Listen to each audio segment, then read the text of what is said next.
Yes, it's a big occasion here at Hands Oval for the 30th of the 5th, 1997, where we see the derby taking place and between South Bunbury and Bunbury. And here's the General Manager of the South West Football League, in Ray Kelly. My name's John Dillon, and throughout the course of this game here at Hands Oval tonight, Ray Kelly and myself will do our best to keep you up to date and make this a memorable occasion for the South Bunbury Football Club.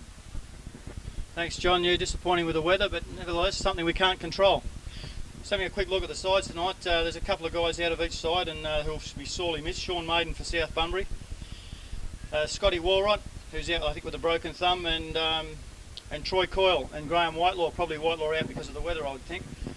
For Bunbury, they've got Dean Testro out and Wilkinson, who hasn't played since early in the season. Grant Hawkes hasn't pulled on the boots yet this year with a back complaint. Greg Evans out from last week. Also Mitchell Walker, and that's about it. But there's still two evenly matched sides, and I think it'll be still a good game, even though it's going to be obviously slippery and wet. It doesn't look like the rain's going to stop, but that's something we've got to live with. And South Bunbury with their new jumpers on parade. Yes, it's a big occasion. These are the new jumpers for the South Bunbury Football Club. 100 years is a long time, Ray. A great club, South Bunbury, and a club that everybody loves to hate. And there certainly has been some great players and some great people associated with the South Bunbury Football Club over the years. Oh, it's a grand achievement for any organisation, no matter how big or small you are, to be still around 100 years from its inception. And South, the proud club that they are, and as you say, they love to be hated. You're either with them or you're against them. Terrific that they're putting on so many celebrations over the entire season, not just tonight. And again, that's another disappointing fact that we couldn't get a crowd here tonight because of the weather. But looking at the gate, they're still lined up fairly heavily up there, so at least by the time the quarter time comes, we might have a reasonable crowd, because the weather, although it's wet, but it's not cold and it's not windy at the present time. And Ray, football has come a long way, hasn't it? You know, it's a big pinnacle in Australia today, and it's also a great achievement for the South West Football League and all country leagues to get around the various competition that's around in football in the 90s. And the lights here at Hands Oval are absolutely terrific, aren't they? Oh, they're fantastic, the lights. South have done a wonderful job in having them up and to the volume or the lighting power that they have got. They're the best in the Southwest without a doubt. In fact, they're more than likely better than most clubs in the WAFL or the West Star Rules these days. They've only just put out a new lighting schedule from West Star Rules, and they've canned games, any sort of games like Colts or anything at East Fremantle Oval. The only other games that we can use besides grounds that can be used besides Subiaco Oval and the WACA are South Fremantle, the ones in Mandurah. So we're rather unique down here, and again, as I say, South Bunbury need to be, or should be, congratulated on the effort they've put in to get them to this standard, and it's great for footy, it's great for South West footy, and it's obviously great for South Bunbury.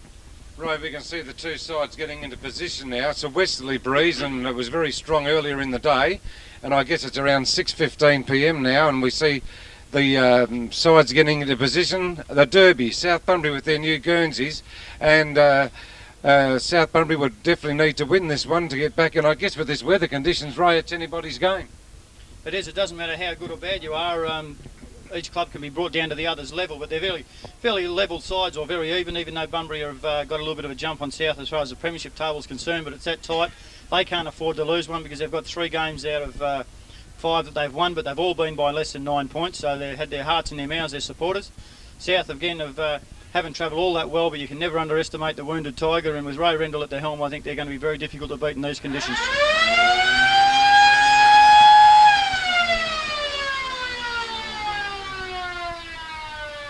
Right, it's bounced down in the middle or thrown up in the middle. It's a line ball. Through the water they go to start with.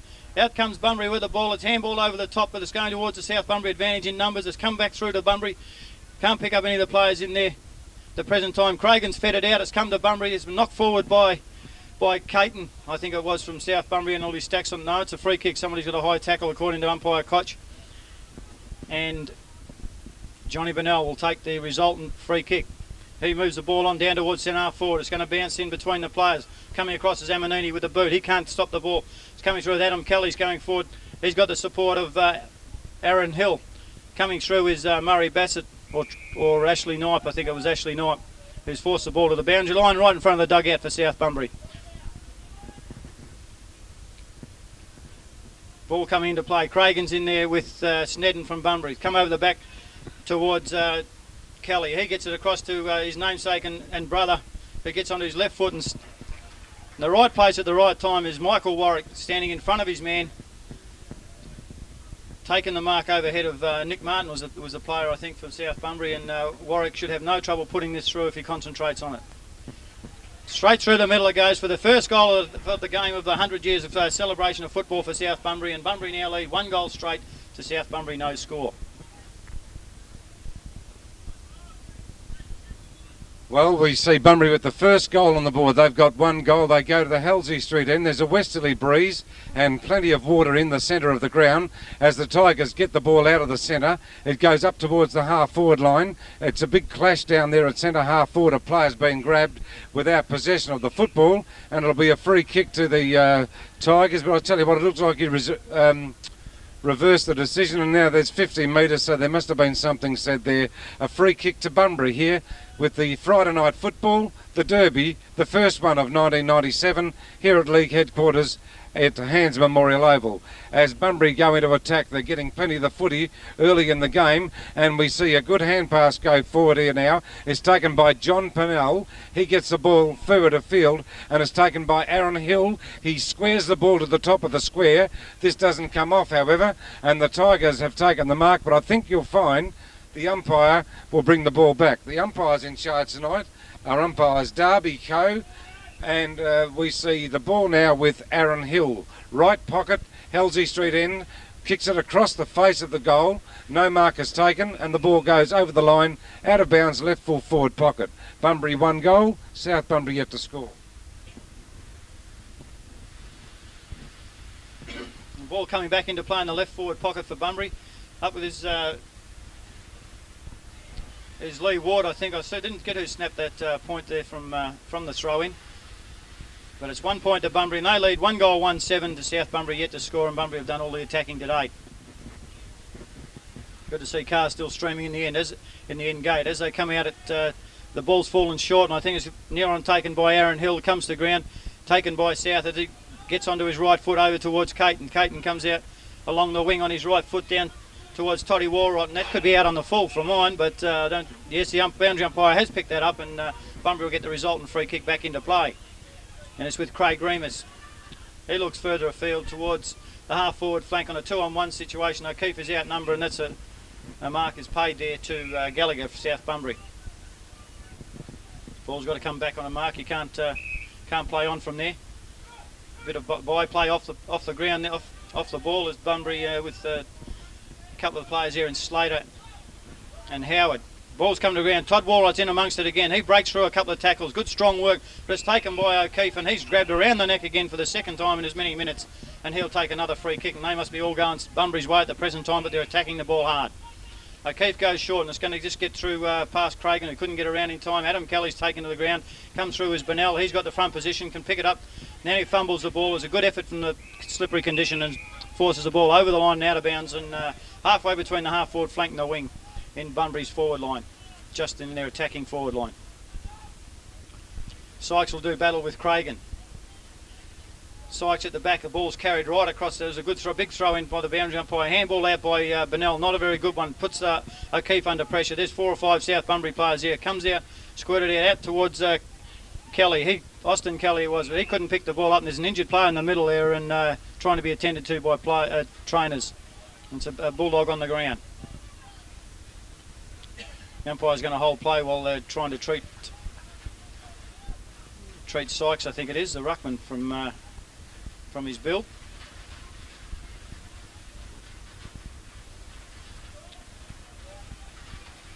Oh, perhaps you'll know what Derby footy in the southwest is all about against the arch rival South Bunbury. He's starting to come good. He just needs to get hold of a second wind as the umpire's about to put the ball back into play. Cragen's going to take this on. No, Remus gets a big spring from behind. That comes out to Walright. He tries, feigns a hand pass and cuts back in. The ball's taken by Remus off his foot. Back into a scrambling position between on the half forward to wing position. Handball out towards South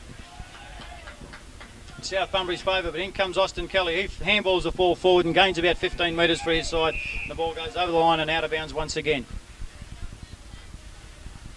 Yeah, we're still getting plenty of rain in the about halfway through the first quarter of the first Derby for 1997. Back here with Bunbury in front, they got 1 goal, 1 on the board, and they've had most of the play at centre half forward. Encouraging signs for the Tigers as Todd Rawbot has been getting a bit of the footy in the past few minutes, but we see the ball taken here now by Bunbury. They'll take it through their player there in Shane Barry. Now Barry goes from forward of the centre up towards the pocket, big thump away in defence up there at the Halsey Street end of the ground, and it's gone over the line and it's out of bounds. So goals will be at a premium here tonight. Bunbury 1-1, South Bunbury yet to score. The ball in the attacking area for the Bulldogs again up at the Halsey Street end of the ground. The ball's thrown back into play. It's on the ground, pretty scrambly down there. Good hand pass out into the open spaces, gives an opportunity for the Bulldogs as the ball's kept in play, but eventually the whistle's blown and we'll see another throw-in take place. And we certainly hope for those of you that are watching this later on, it's a good memories for you, and all the best for South Bunbury, and of course another club, Donnybrook, will be achieving the same thing this year, I do believe.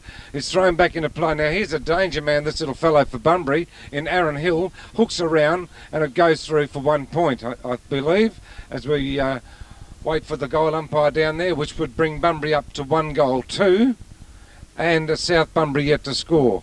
As the rain sweeps across Hands Oval, a wet night this Friday night under lights at Hands Memorial Oval, but it's good vision all the way around, and we should get a fairly good game the way the pattern continues, particularly if South can get the ball forward and score a goal, Ray. Yeah, it's Bunbury's had all the place forward of the centre since the start of the game, but their turn will come, no doubt. Football these days is big scores are irrelevant. They come back from the depths of despair, as can be seen in a number of games this year. Ball about to be thrown in. Cragen over there will do battle with Lee Wood, I think it is. It's fed out there by South Bunbury, but nobody going through. Bunbury's tackled, and I think he's holding the ball according to the umpire, and I agree with that one. He had his opportunity, or prior opportunity as they say these days, and Mark Cummings will go back and have a free kick. A real good acquisition to the side, Mark Cummings, and back from Queensland only after missing 1 game. The ball's gone over the head of Walrot, straight in the hands of Craig Remus, who's doing a good job across half back there. Ball's gone over to Snedden. He's fortunately paid the mark after it dribbled out of his hands after the umpire blew the whistle. He'll go back as a rather congested forward line for Bunbury, and that leading out is Warwick, I think it is, or Ward it was. Ball comes to ground, is picked up by South. It comes across the half back line as the handball's knocked down forward. Bunbury's there, fed out by Cragen. Nobody can take the clean possession of the ball. It's a real scrambly play in the middle there. Fed out by South Bunbury, but it's pushed in the back, and he'll go back and take a free kick.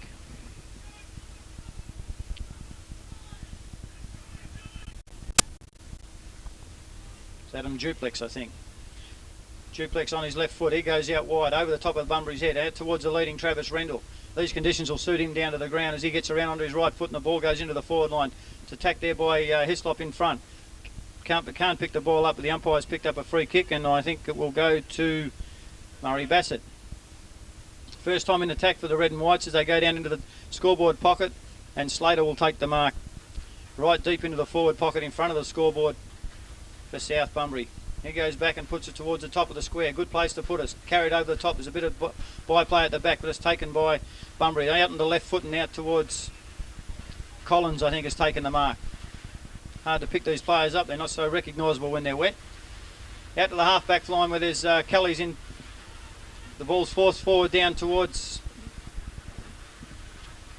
Walrod, I think it was. No one can take it. Yes, they can. Jones takes the ball. Handball's out, but O'Keefe's in the way. He gets a handball out, but it's a bad one that goes behind the defender. He's got to soccer the ball away. It's still in a position for South, but they're outnumbered by Bunbury. There's no one over there to help Slater. He's got 3-on-1, and now Jones goes in to lend a hand, but the umpire's going to ball it up. Not a lot of support there from South Bunbury players in the forward line there, John. No, they've got the opportunity here, Ray. They must score a goal here to be in touch with them, because with this heavy rain and to be in the game, I'd say they've got to get the ball and get a goal here. It's knocked forward by Sykes. South Bunbury dive on it. It's squeezed out the back. In comes Jones. He tries to get it onto his foot and can't do so. Picked up by Bennell. He forces out towards the half-back line, and there's a blue one behind play, and somebody's... That's all broken up and no problems there. I don't know what the decision if they're going to throw it in or where they're going. Players are going forward as if it's a relayed free kick. It is. guess it's just what South Bunbury didn't want, because it's going to be a free kick now, and it'll be taken by Bunbury, I believe, over on the half-back flank. And the score's still 1-2 to Bunbury, with South Bunbury yet to score.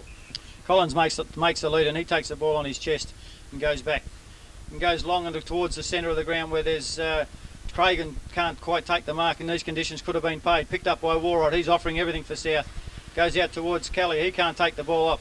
Pick it up in one hand. Sock it forward towards O'Keefe, I think it is. He can't pick it up and overruns the ball. He'll hit the body behind it, and the ball stacks on the mill, and I think we'll have a throw in here. No, we won't have a throw up at all. Sock it by Bunbury. He's grabbed around the neck. No free kick. Play on, calls the umpire. Stacks on the mill this time, and I think he'll have to blow it up at some stage. No, he won't. They're going to tend to leave it go, but South Bunbury have been awarded a free kick, and the ball's got to come back as the play had stopped. I think he's held on too long in the tackle after he got rid of it. As the rain's getting heavier, but they're still streaming through the top gate, which is great to see, so that the players will have some sort of support. Now they come. I can't see if that's duplex or not. If he gets onto his left foot, he's a left footer, whoever it is. Sykes puts a boot in the back and tries to get a spoil. It's fed out to Gallagher. He gets onto his right foot, and it's a muscle man job down there with Travis Rendell. Bunbury dive on the ball. He's dragged off it. Handball out over towards Bott. Bott gets onto his right foot, partly smothered. Jones tries to kick it out of the air and can't do so. Bunbury picks up by Hick. He gets a hand pass out and is held in the tackle. Play on, calls the umpire, as South Bunbury get it. Somebody's got it over in that back pocket with a banana kick onto his right foot, and he's drilled it, I think, from the reaction from the players, and so he has. So South Bunbury back in this game. 1-2-8 Bunbury. They lead South 1 goal straight to 6 points. Well, we've played 12 minutes in this, the first quarter, and that'll be the goal of the night so far. Beauty by Slatter, and a goal that the Tigers desperately needed. They've got the ball forward again now, going to the Halsey Street end. It's taken away in defence by Bunbury, as the hand pass goes out there by Craig Undrell, and now it's gone over onto that dead flank for the Bunbury side as it goes towards the boundary line, and again we'll see it thrown back into play. So scores relatively level, with 1-2 to Bunbury. South Bunbury 1 goal, a real great snapshot in the pocket there by Slater, and one that he'll have great memories of in this great derby here at Hands Oval tonight. As the ball goes over towards the wing position, and it's kicked forward by South Bunbury. Very heavy rain falling at the moment in the first quarter of the match here. The ball's over on the far side of the ground. If the Tigers can get this ball across towards the more central position, they'd have a chance of scoring another goal. So it's a derby, with South Bunbury unveiling their new Guernseys tonight, and Bunbury, of course, would be determined to win this one, and Bunbury under the guidance this year of Jeff Niski, opposed to Ray Rendell, who was both fine footballers down here in the South West League. Now here's a free kick going to South Bunbury to be taken backward of the half-forward line. It goes up towards centre half-forward, out towards the half-forward flank. Mary Street end of the ground. Here's an opportunity as the ball runs free. It eludes the South Bunbury player. They've still got a chance. Good shepherding off the ball. It's taken here now by the Tigers, and they will go forward off the boot of Caton Scott up towards the half-forward line. From centre half-forward, a big drop punt opportunity if they can mark at the top of the square. It's on the ground. Very heavy rain here as the hand pass goes out. Players desperate from both sides. The umpire blows the whistle, and again we'll see another bounce down. On the scoreboard here at Hands Oval, we see Bunbury 1-2, South Bunbury 1 goal, and it comes out onto the half-back flank for the Bulldogs on the grandstand side of the ground, and they poise and steady and kick the ball. Good depth and punch there, and the ball goes out of bounds right in front of us here at Hands Oval.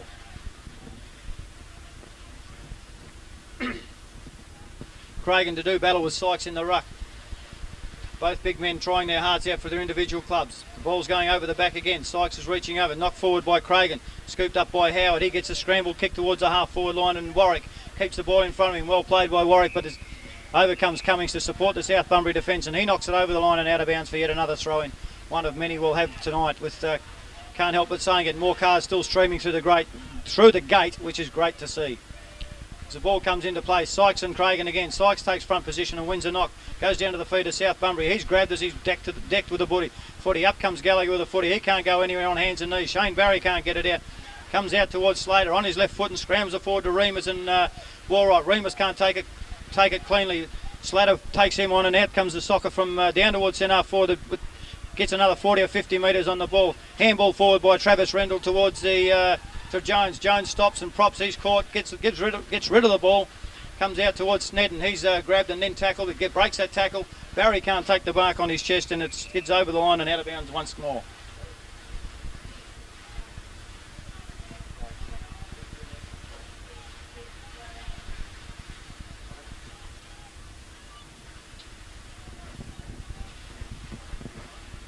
Okay, it's 1 goal 2 to Bunbury, and South Bunbury 1 goal, and the Tigers are in attack up on the left half forward flank. It's pretty heavy in there, as you can imagine in these conditions, as the ball comes down to the ground where Remus for Bunbury goes for it, and the ball goes over the line and it's out of bounds. There's been many fine derbies over the years between these two clubs, and some great players that we've seen come out from both these clubs that have gone on to bigger and better things. As we see the ball thrown back into play, I believe Sydney Jackson's here, a great player that was involved with South Bunbury, went on to play with East Perth, went on to play with Carlton, and it's great to have him back here tonight as well. As we see the ball over on the half-back line now for Bunbury, and they will clear the ball from the right half-back flank. Still low scoring, Bunbury 1 goal 2, South Bunbury 1 goal. Here's an opportunity for the Tigers. Has the umpire paid that one? He has, and it will go the way of Kelly here from for the Tigers, but it's Bunbury that break away from the centre. Up it goes towards the half forward line. It's thumped down to the ground. An opportunity for the South Bunbury defence. They do use the ball. Out it goes towards Cummins, but the ball will be thrown up again on the half forward line. Halsey Street end of the ground for the Bunbury side. Umpire Koch puts the ball in the air. In comes Craig, and he gets a jump at it over Warwick. It comes down. He takes the resultant ball himself out towards Cummings. He's besieged by 2 Bunbury players. Can't take it cleanly as it's socketed forward by South Bunbury. The umpire's seen a holding in somewhere in there, and young Howard will take the kick. He goes backwards towards, looks like Mick Hick. He's got the ball. He'll have to run onto his left foot. He does. Down towards centre half forward. It's a good long kick. It's knocked forward by Nichols. In comes Amanini to help at ground level, picked up by one of the Kellys, or trying to be picked up by one of the Kellys. There's plenty of them around at the moment. The handball out by Amanini. Over towards Dixon. Dixon out towards Gallagher, who should have taken it on his chest even in these conditions. He gets a handball out. It's knocked forward and towards the boundary line and over the line and out of bounds. There's plenty of Kellys taking part in this game. 3 for Bunbury, 1 for South, and the commentator, which is the best of the lot of them. I thought you'd like that. Ball's back into play. Sykes and Cragen again do battle. That'll happen a lot of times tonight. Kelly can't pick it up off the ground. He does eventually. His head out towards Troy Kelly. Great pick-up by the big man is Toddy Walrod as he handballs across to the centre to his own advantage. He's got backup support from Troy Kelly, who gets it up. Now he's missed it again. It's very slippery, especially the yellow footies. They're not much better, and they don't help the cause against the red ones. Across the shoulder, says the umpire, and if you're in front, you're going to get them all. He goes short towards the lead of Bott, and Arundel chips in and takes a courageous mark with Bott bearing down on him. A little undecided where to go. Now he comes towards the centre, and I get these Kellys. I think it's Merv Kelly. He picks it up and goes long, but it's an awful kick off the boot. He goes towards Hill. Hill overruns the ball towards Ward. Ward gets a hand pass out towards Adam Kelly. He can't pick the ball up. They're all around him. Nichols comes in towards Hill. Hill's on the ground. He's tackled Nichols. Gets the ball free. Hill goes to the ground with a hip and shoulder from Bassett. He can't pick the footy up, and the umpire says, give it to me, I'll have it, and somebody's deciding to have a few words at the back there. But umpire Koch will bounce it down.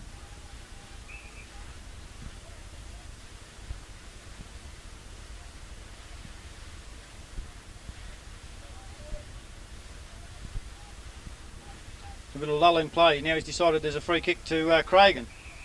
I don't know how that one came out, but nevertheless he's got it. Cragen goes long towards the wing, towards Walrot and Gallagher. Gallagher's the only one that goes for it, and he takes it surely this time, even on the second grab. Good hand pass out to Cummings. Cummings is going to cut inboard and gets around Snedden very easily. Going towards centre half forward and around Troy Kelly. He got his eye on the ball but can't quite take it. Knocks it back cleverly, but no one's there to wake up to it. The ball's chipped out towards Fennell. He gives a good shepherd for Dillon to go forward, and he can't get on to Kelly, and Dixon chips in and takes a good mark to repel the Bunbury attack and put South deep into attack to centre half forward with a long kick. That he does. It goes over the top of Jones. Ball comes down towards Bott. He can't grab it. South Bunbury at the bottom of the pack. Bunbury asking for the kick. Dillon's thrown off the ball with a high tackle according to the umpire, who's right on the spot. And Dillon will take the resultant free kick. Not pretty football, but it's pretty hard out there on the field, and I'm sure the players will tell you that once the game's over. Not the best of conditions to play in, obviously. It's a wobbly kick. Amanini's in front, goes for the spoil, which is sensible to do, down to the bottom of the feet of the players, but Bennell reads it best, onto his left foot towards Aaron Hill. If he's got the pace, he'll be able to pick this one up, and he does so. Gets around his player, arches it back, comes in towards centre forward and squares the ball off, but there's no one there for Bunbury. Picked up there by, appears to be Cummings.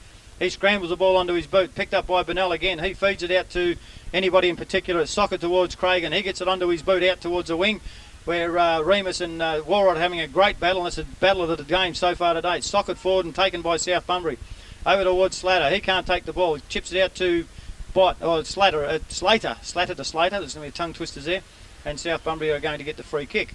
And again, there's no need for squibbling, because if you're in front, I'm sure you'll get everything that's on offer tonight from the umpires. As South Bunbury go towards Walrod, and he's proving a danger. He can't take the mark. It drops to the ground. He's got the backup of Gallagher, who goes to centre half forward, going over everybody's head except for Lee Heslop, playing about his third game up from the Colts, and previous two games were excellent. He's tied the ball up, so we'll have a throwdown at centre half forward for South Bunbury. Walrod to do battle with Heslop, and somebody else chipped in there I couldn't pick up his number there, but Remus throwing what weight he's got around there, as he missed that one on that occasion and went to ground himself. The ball's come out to South Bunbury. It's knocked forward, and they'll have Stacks on the mill once again, and another throw up by umpire Darby.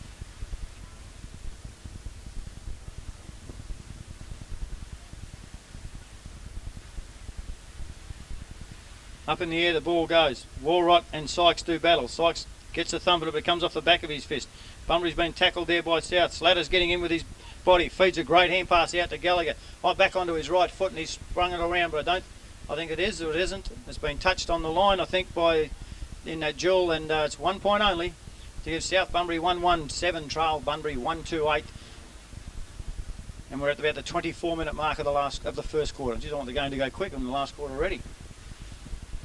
Rundle brings it into play. Out to the lead of Shane Barry. He should never let that get past him. Walrod's going to get around him on his left foot. Brings it back in towards the top of the square. Gallagher's going across. Neron took a great mark. Couldn't hold the ball in the conditions, and he's forced over the line and out of bounds for yet another throw in the left forward pocket for South Bunbury. We've been getting pretty close to quarter time here in the first quarter, and it's thrown back into play. A goal here would be very handy for the Tigers if they could snap one before quarter time. It's a lot of heavy work being done out there, as you've heard throughout the call of this game. Now there's a free kick.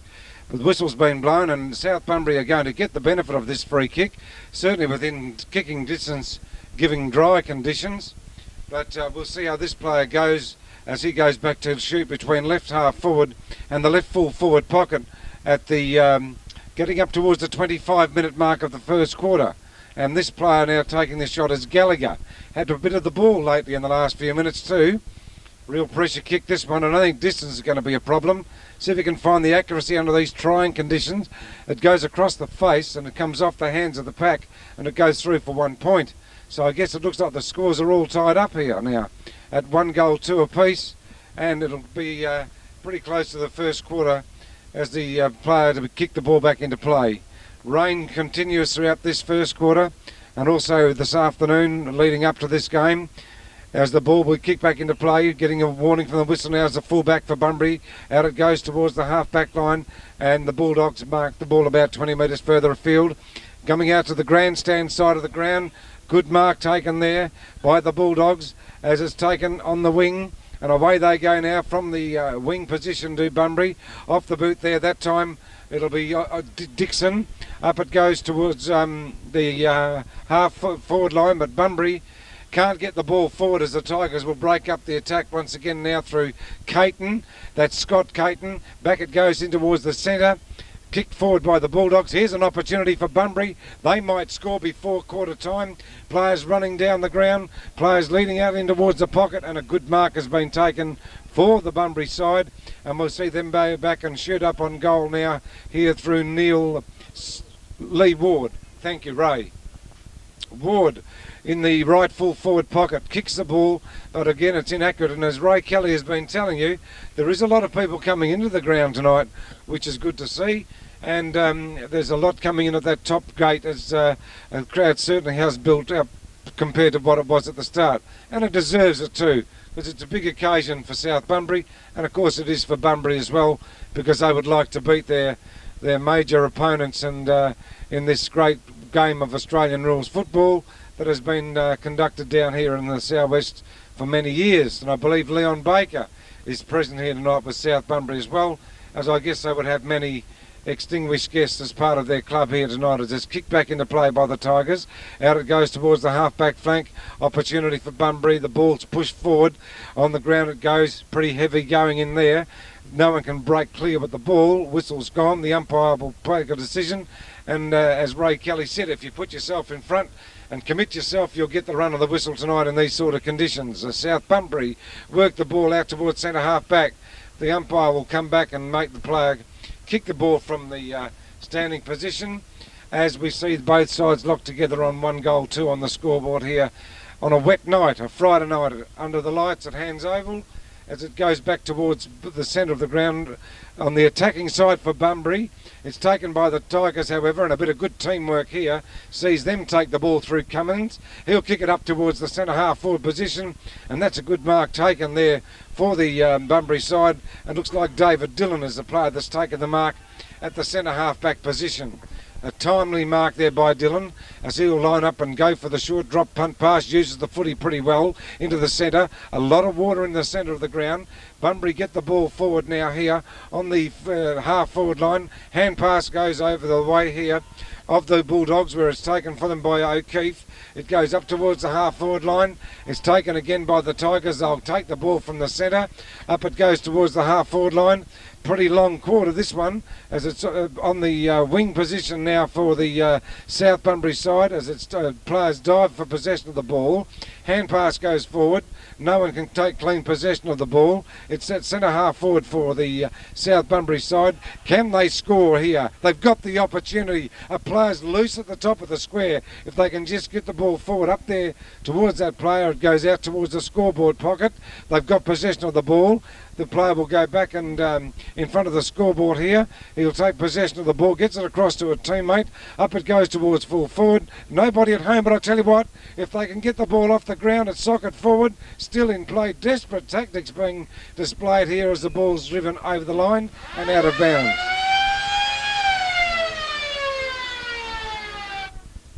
Yes, well, it's quarter time here in the Derby for 1997, the first one of the year, when we see the goal scorers for Bunbury, who started off and had most of the play in the first quarter. Their first goal was scored by Michael Warwick, and then we saw a great goal scored by Mark Slatter, a terrific snap from the pocket. And it's been very wet. The players have had to contend with a westerly sweep of rain right across Hands Memorial Oval, under lights here, very heavy conditions in the first quarter of the game, and as you can see, obviously the scores locked together at 1-2 apiece at quarter time. Todd Walrott was doing a ton of work around the ground for South Bunbury there in that quarter. He's got the ball moving. Scott Cummings come into the play as well. The opportunists for Bunbury were Aaron Hill, a terrific little player, the Warwick up at forward line when the ball went forward up there, and also we saw Remus trying to get into the game as the game went on. But there's a lot of football left in this game here yet. As we say, it's quarter time and the scores are locked together at 1-2 apiece in the first Derby for 1997.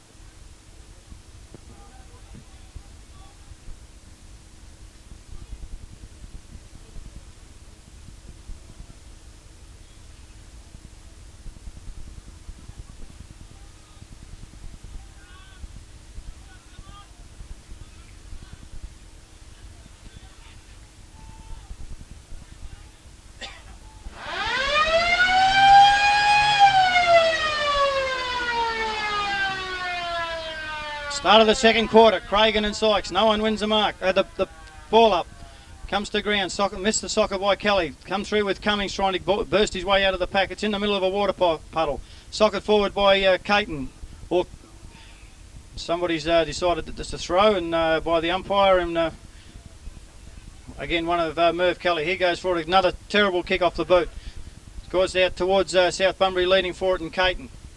He soccers it forward to the advantage of his player, who gets up off the ground after being knocked down. Scrambles a kick forward towards the centre. Quick hand pass by Cummings out to Dixon. Dixon drives it long to centre half forward, and with a bounce of the ball is going to go closer to full forward. Out comes Collins. Oh, he's met heavily by Jones. Socket out towards the half-back flank, picked up by Arundel. Good hand pass over to Hislop, who gets it out wide. Again, a terrible high kick, not doing anything towards Mick Hick, who's outnumbered 2-1. And the ball runs over the line and out of bounds for another throw-in on the far side of the ground. One solitary point in favour of the Bulldogs.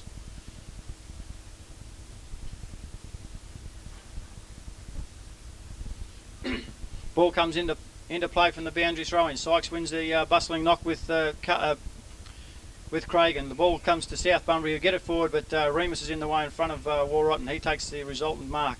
He gets the ball down towards half forward, goes over the top of the pack. South Bunbury comes through in Cummings. He's playing a great game, and he's been awarded a free kick for a high tackle. There's been a lot of them. Bunbury got the benefit of the first 5 or 6 minutes of the game of the free kicks. The rest have gone South's way because they've been in front attacking the footy. Cummings goes towards the centre of the ground on Walrott. He arches the back and takes a nice chest mark. Hits a hand pass out towards Slatter. Slatter, terrible kick.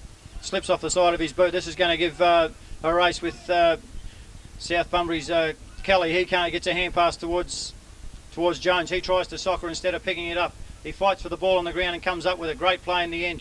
Ball's bouncing free from hand to hand as goes to the ground again. It's knocked out towards the advantage of Dillon. Dillon hand passes to Warwick. Warwick gets it quickly onto his boot, out towards the wing where Bunbury got the numbers 2-1, but Dixon, he's going to try and keep the ball in play, but he finally gets a hand pass out and it trickles over the line and out of bounds for yet another throw-in. Mark Cummings offering a lot of skill and adaptability in these wet conditions around the ground. The same pair again. Sykes gets the front position, runs in, gets a good knock, but only goes towards Cummings. He backpedals and again gets a sneaky hand pass towards Dixon. He's not quick enough to get it out. The hand pass is taken by Snedden. He tries to beat them all and does. Plays on from a free kick on his left foot and it goes towards Kelly and the ball, or Hill is it? Aaron Hill, and the ball's gone over the line and out of bounds for a throw-in on the half-forward flank, left half-forward flank for Bunbury.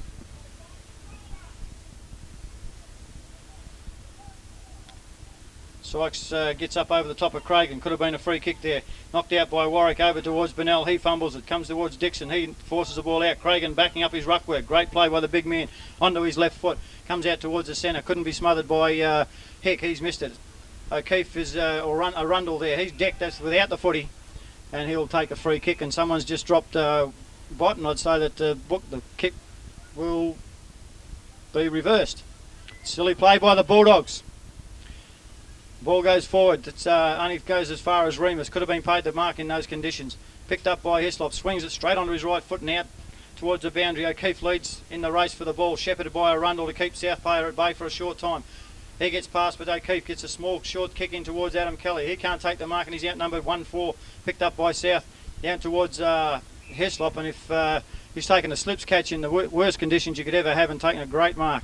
Would have been the mark of the day to date if there was one. Terrible kick though to go with it. Snedden's in front, set underneath the footy as Troy Kelly comes forward, knocks it out towards Jones. He again soccers the ball and fights hard to get the ball at ground level. The ball trickles up towards Cummings. He can't get the footy. The South Bunbury player in Jones is decked and the ball squirts out the back, and unbeknown to the umpire he'll bounce the footy or throw it up as usual. And about centre half forward for South Bunbury. Sykes and Cragen. Cragen gets a hard knock and follows his footy up. He's determined to put this game over for South Bunbury and on their merry way. Towards Warwick. Great gather. He's tackled. Good tackle too and put down. Cummings comes in.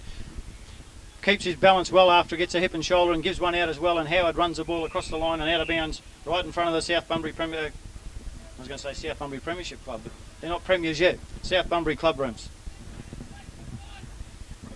So we're in the early stages of the second quarter. It's still 1-2 apiece and still rain heavily falling here in this derby of 1997, and the ball goes out of bounds right in front of us. South Bunbury with their new Guernseys, and we can see them now because the players are fairly close to our broadcast position. It's thrown back into play. The big fellas will go up for this one. It's a big thump there by Sykes. He's a fine big player for Bunbury. Not frightened to go after the hard ball as well, as he gets it back towards a teammate there in Hick, but it's gone out of bounds once again. So a lot of boundary throw-ins, a lot of ball ups, and it's dead level here at hands. Throw back into play. Good tap there by Remus. Goes to the ground, up on towards the wing. Thapped out the back of the pack.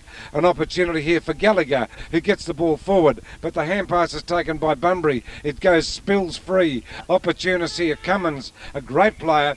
And for the Tigers in the early part of this game, and he's been forced over the line and out of bounds. You can hear and see plenty of body contact down here.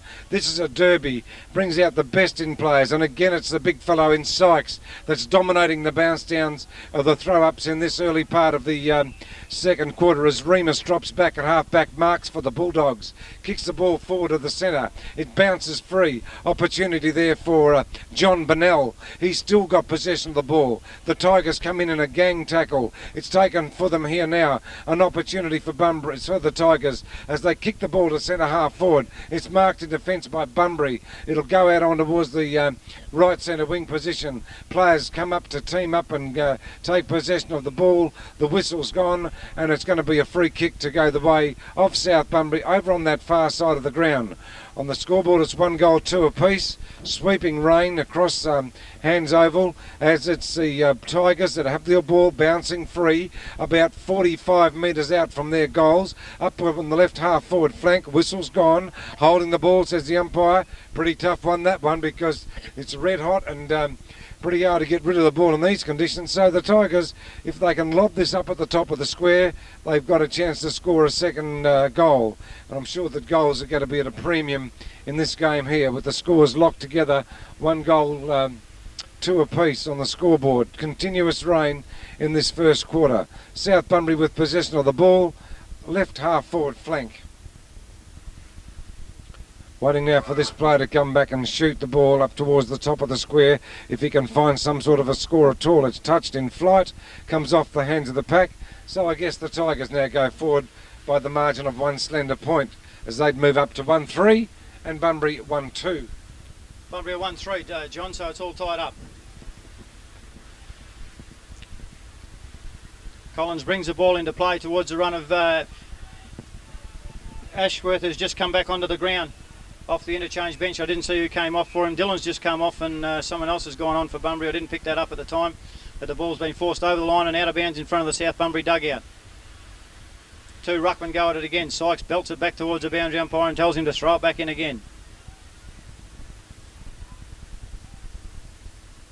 Great duel these two are having, as is Remus and Walright, centre half forward, centre half back respectively. Cragen gets pushed forward, doesn't get the free kick. Bunbury can't pick it up. Hick overruns the ball. It comes out towards Collins. He loses possession. It's taken by Barry. He gets it out towards Austin Kelly. He gets it in the run with Dixon. There's a good duel on there, 1-on-1. Who's going to win out? Kelly's got in front position. He's got the sock of the ball forward. He's made up 40 or 50 metres so far. Goes to ground, knocks it forward. Great play by the young fellows. He gets it across to towards his player who misses it. Taken by South Bunbury. I can't see it is that far across the other side of the ground, but it's given us out of bounds on the full by the boundary umpire, and South Bunbury will take the kick. Looks like Slatter. Bunbury aren't going down to pick up their men. Slatter goes forward towards centre half forward. There's a Bunbury player shoved out of it by his counterpart, and he will take the free kick. Ashworth has just come back onto the ground. He goes short towards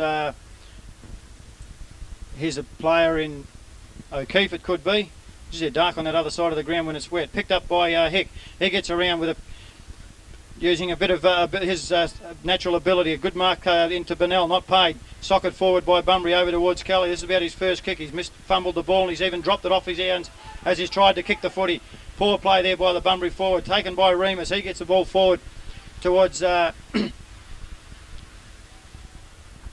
I don't know who it was. Kelly's come back determined to make amends for that. Ball comes down to Hill. He gets a great hand pass over the top of the Bunbury player who's slipped in Warwick. He's good enough to get to his feet onto his left foot and he's snapped a beauty to put Bunbury 6 points in front.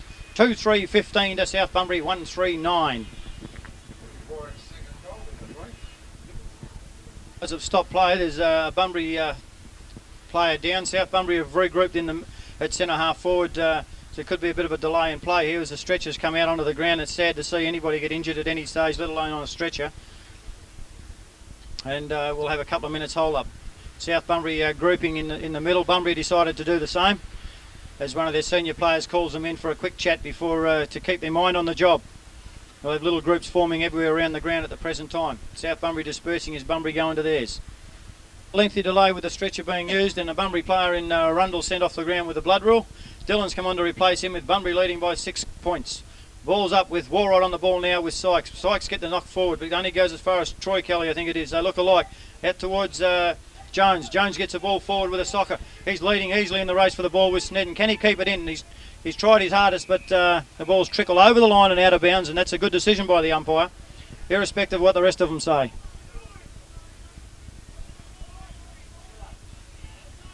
So we've had a change where Cragen's gone to centre forward on Remus. Walrod forces Sykes under the ball, but nobody can get a clear tap. It's knocked forward by Jones. He goes back in after his own ball. Good hard work by the youngster. Picked up by Slatter onto his foot with a banana kick that he kicked his goal with. Rendell tries to soccer the ball forward and does so. It only goes a short distance, but the umpire is going to pay a very soft free kick there. In fact, I thought he was going to pay it to South Bunbury. I thought it was going to go the other way. It's going to Bunbury, and Dillon will take the free kick. He's got to drive it wide out across the other, come across goals. This is dangerous with Ashworth can't take the mark. He's overrun the ball to go with it. He's got the backup of Hislop, sorry. It's handball out backwards to Slatter. He's on his left foot. He's got to kick it long as hard as he can. It bounces forward. It goes clean bowls Craig, and it's knocked forward towards Cummings. He can't get onto the ball. Comes out towards Gallagher. He's been shepherded well by Bott. He's been tackled now, and I think that's holding the ball for mine, and the umpire agrees with that as the Bunbury take the ball and play on. First time it's been allowed tonight as he has a bounce. He handballs it over the top to Hick. Hick gets it forward to one of the Kellys. I get these two mixed up all the time. It's Austin, number 18. He's taking his time with what he's going to do with the footy. Yes, so we're about 15 minutes into the second quarter here, and still fairly close as Bunbury with a good passage of play this time. They've worked the ball forward up towards centre half forward. Can they score from here? South Bunbury player interfered with from the scoreboard side of the ground, and we'll wait now for them to take a free kick. South Bunbury 1-3, Bunbury 2-3. 2 goals scored by Michael Warwick, as the Tigers now will relieve the pressure from the scoreboard pocket on the half-back line. And it's taken here for the Tigers, and they will relieve the pressure from through Duplex.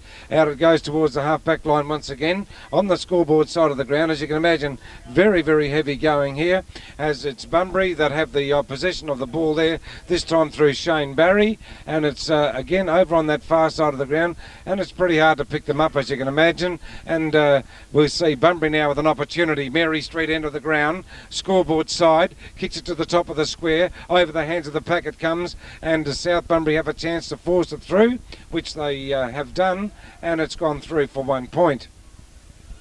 It's another point on the board. Still pretty heavy rain falling here in the second quarter of the this most exciting derby. Low scores as we see the ball kicked back into play again by the Bulldogs. Over they go onto that far side of the ground. Players race for possession of the ball. Bunbury have the footy now through O'Keefe, a good player. O'Keefe kicks the ball forward. Big fellas jostle for possession of the footy. It comes to ground. A chance here for Bunbury now through Paul Kimberley. It's the Tigers that have possession, however. The hand pass goes astray. Players bring trouble with picking up the ball. Taken by Cummins. Cummins gets the ball over towards a teammate, and away goes South Bunbury as they kick the ball up towards the half-forward line. Comes down to ground. Who can pick this ball up first? It's taken by Bunbury's defence, and they relieve the pressure now as it's taken by Ashworth. Ashworth gets the ball over towards the wing, and Bunbury dive down there and have taken a good mark. Hand passes, players team up. Up it goes towards Ashworth again. Spills over to the back of the pack, where it's taken for Bunbury here, and it'll be taken by Snedden. The whistle's gone, and it's going to be a kick here for Bunbury as they kick the ball further afield up towards the half-forward line it goes. Players having difficulty in picking up the ball. Low scoring game as the time ticks on in the second quarter, and it's still over on that far side of the ground, and as we've seen many times tonight, we're going to see a free kick picked out of this as it'll go the way of the South Bunbury side from the half-back flank position. plenty of boundary. It's got in the, looks like it's with Cummins. Cummins now gets onto the left boot, kicks the drop punt high. Up it goes towards the half-back line. Gee, that player for the Tigers there went to knock the ball on, then nearly marked it in Troy Kelly. And we're going to see the ball back with the umpire again for a throw-up over on the far side of the ground once again. Ruckman do battle once again. Comes down to Hick, straight onto his boot. Gets it down towards centre half forward. Can't be taken by anybody. Picked up by Cummings. He's the best man on the ground by a streak at the present time. Gets onto his left foot as he runs up his usual 15 metres. Over towards Jones. Gets it onto his left. He's onto his left foot as he runs forward. He gets it down. It looks like Rendell that's got the footy. He gets it towards the top of the square, 2-on-1. He's going to have to mark this Bunbury or they're in trouble. Slatter takes the ball at the back of the pack and he's missed a snap, I think. He got the hard one in the pocket and missed the one straight in front of goal.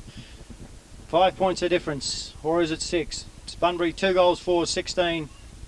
South Bunbury 1 goal for 10. Or is it 5? 1 goal for 10. So back to one straight kick, 1 goal in favour of the Bulldogs. As they prepare to bring it back into play. It's a long kick. It's a 2-on-1 as Bunbury come in to make the numbers up even. O'Keefe waits down. Good thinking by the wingman. Over towards Bennell. He knocks it forward. Can't take control of it. Walrod comes in to put Sykes down to the ground. Picked up by, knocked forward I should say, by Gallagher over the line and out of bounds in front of the South Bunbury dugout. A lot of players trying to play dry weather football with their handballs. Better to get the ball to boot and kick it as far as they can into advantage. Sykes is knocked out of it by Walrod. Picked up by South Bunbury and Cummings again. He's doing some heavy work in the packs. Well, nearly a great mark by Rendell as the ball comes to the ground. Bunbury's gone across to defend it and force it through. Good thinking there by Lee Hislop and force it through for another behind to South Bunbury, who moved to 1 goal 5-11. It's Bunbury 2 goals 4-16 as Collins goes back to take the footy to bring it back into play. There was a big huddle at centre half back. They start breaking for the defender to bring it into play. He's a little undecided. He'll get the hurry up from the umpire in a minute.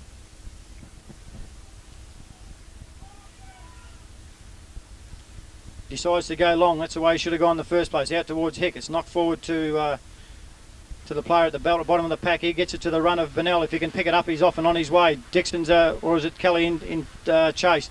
Good centering kick towards Kimberley. I thought he could have been paid the mark in these conditions. Comes out towards South, but it's trapped in underneath the pack, and once again we'll have the regular baller. Amaniti getting to his feet from the bottom of the pack. Sykes is up against Dixon. Nobody there to support the South Bunbury ruck. Comes towards Hick. He's gathering a number of possessions in the second quarter. Comes towards the run of Kelly. He soccers it forward. It's a good decision in the end, but perhaps he could have picked it up. He's followed his own kick up, tried to pick it up one-handed. Can't do that in this day and age, son. Comes towards Ward. Stacks on the mill, and once again we'll have another throw up. This time it's right at centre half forward on the edge of the square in favour of Bunbury. It's a terrible game to have to umpire in these conditions, as well as for the umpires as the players are just pelting down now. Knocked down by Walrot, and I think it's Cummings, and gets another kick. He must have had 30 possessions already. Gee, he's playing well.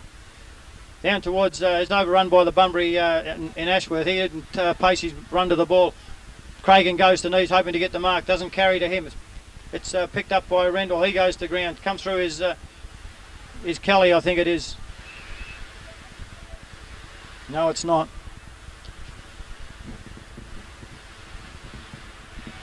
Duplex was the player at the base of the pack. Sykes and Cragen do battle. Once again it comes to the ground, as you can imagine it would do in this weather. Nobody can take the ball. They're all trying to pick it up, and the Bunbury bloke, the only one that picked it up, he'll take the free kick as the umpire has to clear those packs somehow. Mick Hick's the one, the experienced head of Mick Hick. He'll kick it long, and he does as far as he can. Coming off the bench is low, and he's just going to fall into his arms. Couldn't mark it. Socket forward by Kelly. He gets 30 or 40 metres. Good play by him. Come across his Hick to tie it up. It's pushed in the back. He play on as the decision. Low gets back in amongst it again.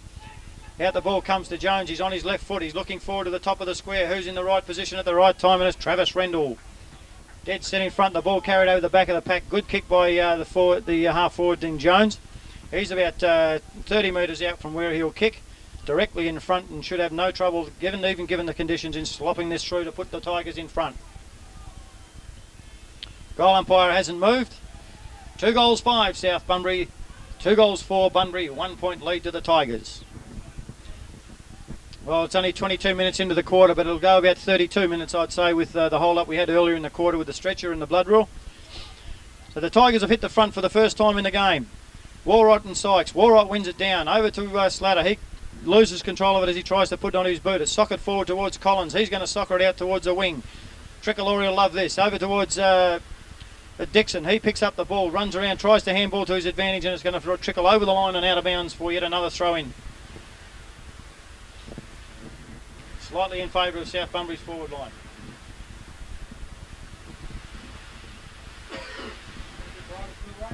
Yeah, no, that's good. Ball comes into play. Up is Sykes, tries to knock at the back. Barry can't control of it. Sykes goes down, head down and picks the ball up. Handball is taken by Warrot. He breaks one tackle, gets a little chip kick across towards Lowe, who's just come on the ground. He makes sure of the mark. Bonnell's in the way. Lowe goes forward. Down towards centre half forward. The Tigers are starting to look pretty good at this stage of the quarter. Travis Rendell can't take the mark, but he's knocked it out forward to the run of Duplex. He tries to socket it forward. Bunbury picks it up by Collins. Sykes, he gets his misses has a windy as he puts his the ball to boot. Socket forward again by South, picked up by Hick. Handball over to Arundel. He's caught in no man's land there as he knocks the ball down towards Lowe, and I think Lowe's picked it up and drilled it through the middle with a false. With a great kick from Lowe from a false start from Arundel over in the pocket, and he's put South Bunbury 7 points in front, and there's a new look at this game already for the Tigers.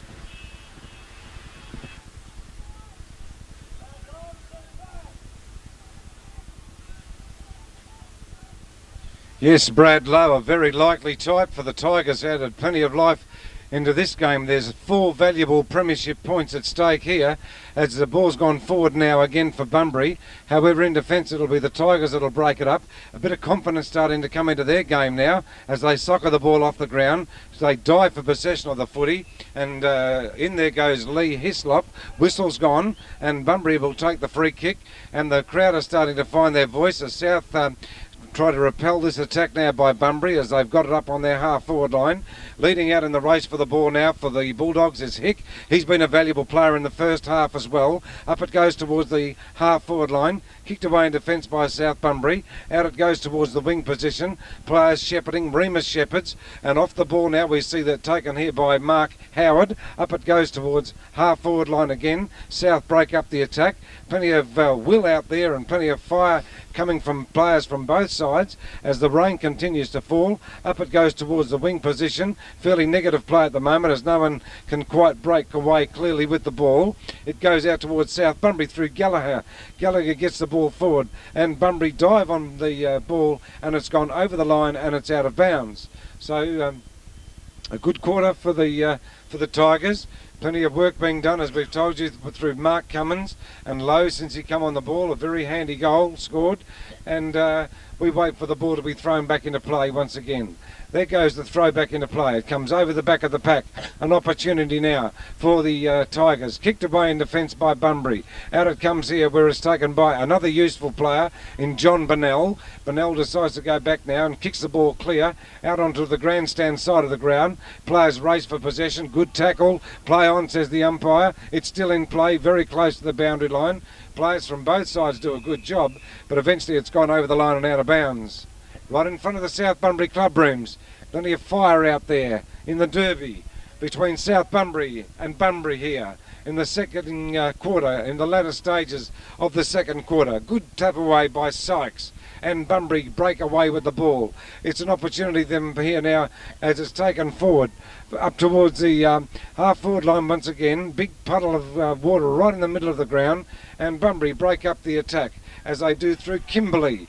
Kimberley, the support for the Bulldog supporters starts to lift now as they push forward. Light rain starting to fall now. It's eased up a little.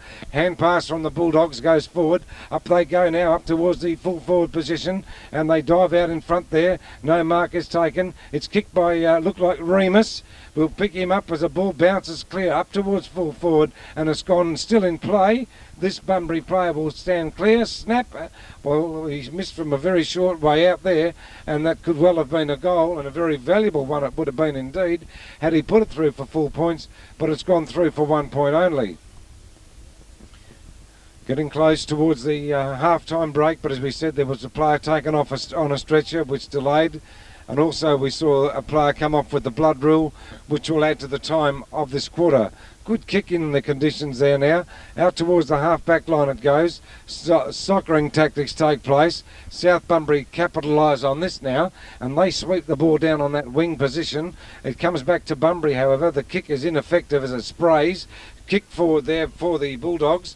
Well, off the boot there of that time taken by Andrell. And here comes Bunbury once again as they attack now. Up towards the half-forward line. It's on the ground. A chance there for Amanini. It's taken for the South Bunbury side as it's kicked forward there by Troy Kelly. Kelly for South Bunbury. Kick forward here now by South Bunbury once again through Slatter.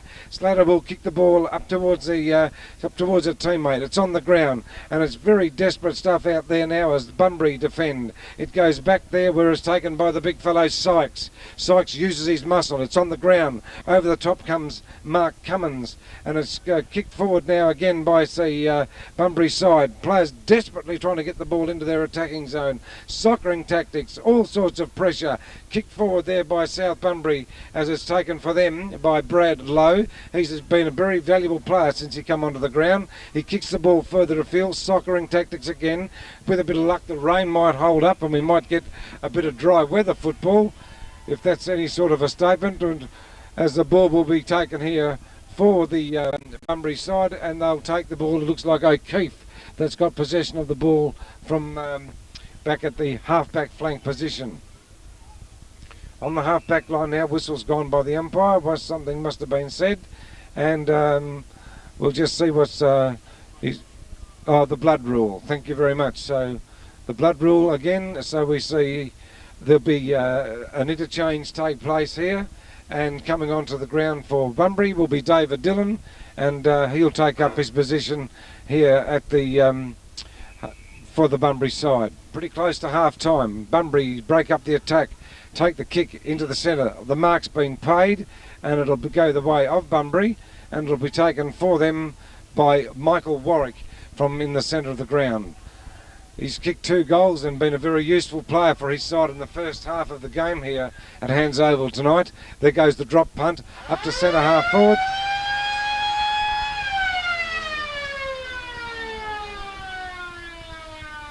Scoreboard. And we see the score at half time here at Hands Oval in the trying conditions. South Bunbury 3 goals 5, that's 23 points. 2 goals 5, Bunbury 17. And some brief comments on the game. Here again is Ray Kelly. We see Michael Warwick with 2 goals for Bunbury, and South Bunbury have one apiece from Travis Rendell, Mark Slatter and also Brad Lowe, and a good quarter by the Tigers that time, Ray. Far more desperation shown by the Tigers in that quarter, especially in the middle stages from about the 6 or 7 minutes to about the 15 minutes. They seemed to have most of the control of the play. They were getting in first for the footy. Therefore, they got the run of the kicks from the umpire, which is solely deserved, and especially on a night like this. Better players probably at this stage. Amanini's doing well in the back line. He's leaving his player to mop up across there to help his other defenders in defence. Cummings will be best man in the ground by 3, 2 and 1 votes in my book at the present time. Jones is not handling the ball well, which is a lot aren't, but he's trying to do too much soccering, perhaps a little bit more pick up of the ball and getting it forward. Slatto's getting a lot of kicks around the middle of the ground, and Todd Warross battled manfully at centre half forward in the second quarter in the ruck. Cragen did a great job in the ruck in the first quarter and then went to centre half forward. And for Bunbury, John Burnell getting kicks around the ground. O'Keefe's probably their best player, although he dropped out a little bit in that quarter. Arundel's doing a lot of good things across the half-back flank. The 2 Kellys, Austin and Mervyn, I get them mixed up all the time. So they're probably flashing in amongst it, and Mick Hicks doing a great job, as is Sykes, and Warwick, who's got their only 2 goals, must figure a little bit in their better players through lack of opportunities, and Remus is doing a good job at centre half back. So at half time we see the Tigers in front by 6 points, 3-5 to 2-5.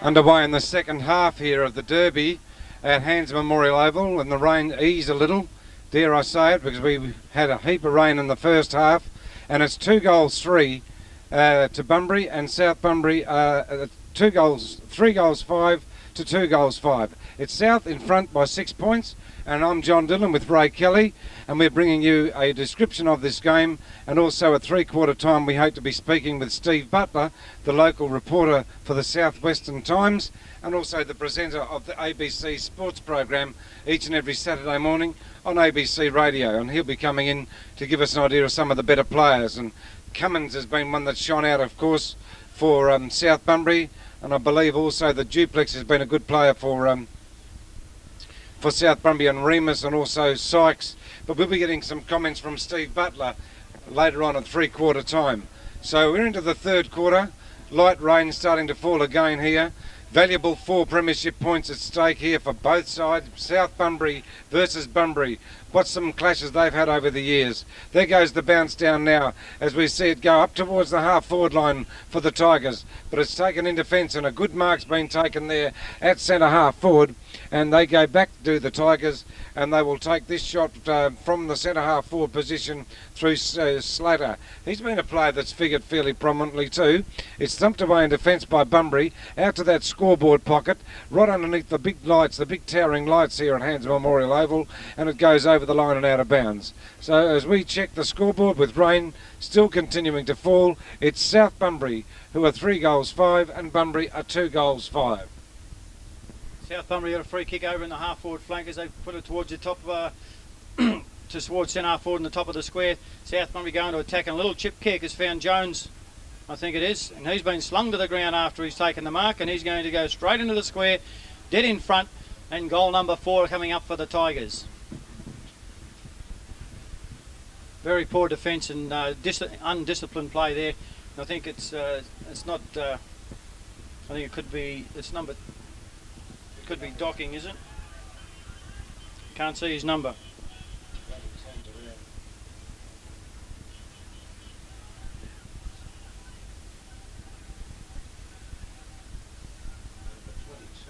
Number 22 it is. And that is... yeah, it's Mark Docking. As I said, poor play by the Bunbury defence. Can't afford to give away goals at this stage of the game with only 4 goals as a 2-goal deficit by the Bulldogs at the present time is going to take some real hard work to catch up to.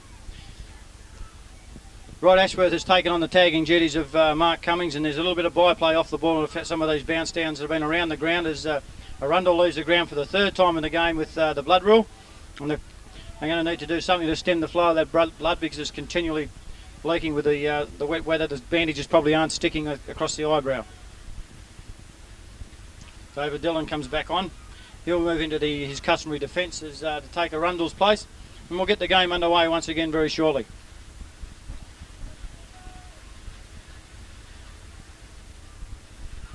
There's a move coming up. Looks like Shane Barry going into defence for the Bulldogs as Sykes wins a knock down towards Austin Kelly. He's bumped out of the play.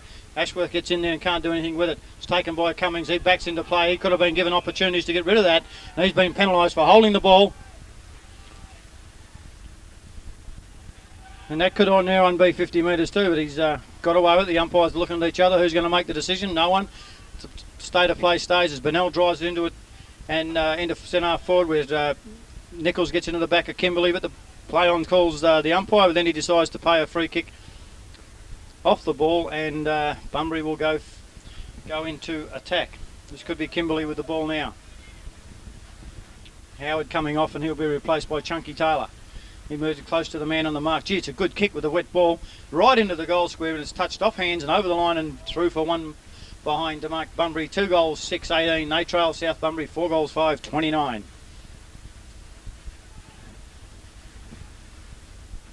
Amanini's about to bring the ball back into play as Bunbury play the zone defence.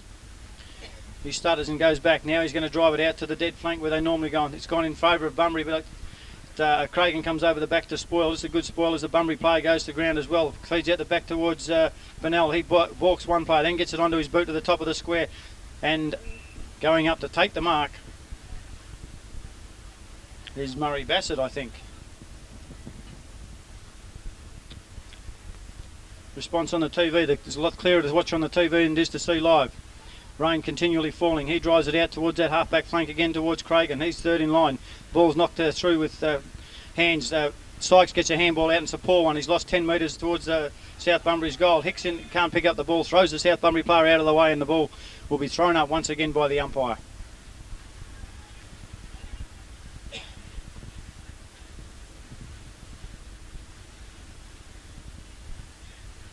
Sykes and Cragen. Cragen looks like he might have had enough. He couldn't get off the ground. A little chip kick by Austin Kelly. It's out to towards the boundary line, and it's run over the boundary line and over the line for yet another boundary throw-in.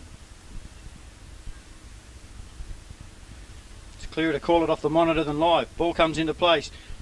Cragen falls forward, knocked forward by Warwick. Kicked forward by South, only as far as Hick.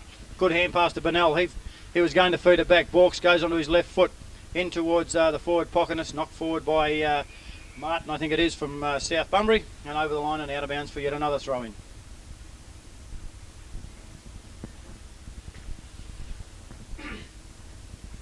Sykes to do battle with Cragen again. It's knocked down by Cragen towards Merv Kelly. Ball goes back into the pack. He can't get it out. It does with Duplex. It's handballed out by Warwick to Sykes. Sykes is upended as he gets a ball to boot, and it's a good mark taken by one of the Bunbury players. He gets onto his boot and trickles over the line for a point. I think he could have gone back and taken a deliberate shot, wasting many opportunities. The Bulldogs, they started off the quarter in good fashion once again, but they haven't been able to capitalise. The veteran about Peter Amanuni about to bring it into play. Slatters at centre half back on his own, making ground. Hasn't been seen. Out to the dead flank he goes again. Bunbury player waits back, it carries over the back of it, and Sykes watches the ball run over the line and out of bounds for yet another throw-in. Becoming monotonous with the throw-ins and the ball-ups, but there's nothing much we can do about that in slippery, wet, slippery conditions. Here at Hands Oval as the ball comes in. Cragen to do battle again with Sykes. Said that many a time. Ashworth can't pick it up. Kimberley can. He's off and running. Runs towards goals. Gets boot to ball. It's going to carry over the back. No, it's not. A timely mark is taken by Slatter as he gets onto his left. Out to the run of Nichols. Nichols going for a gallop, but he's cut off by O'Keefe. Manfrey gets back into the fray. Well done by Nichols. He kept the ball bottled up there. Well done. Kimberley comes back. Boot to ball. It's heading goalwards. Will it carry the bottom of the back of the pack? But no, Nick Martin is running back and takes a mark with a float of the ball. No Bulldogs forwards in sight. Out we go to the far flank once again. Will it carry to the South players? Knocked forward halfway back as it's kicked out by a South Bunbury defender. Back, his jumper's covered in mud, so you can't see whose number. Hard to define them even with their characteristics with the wet.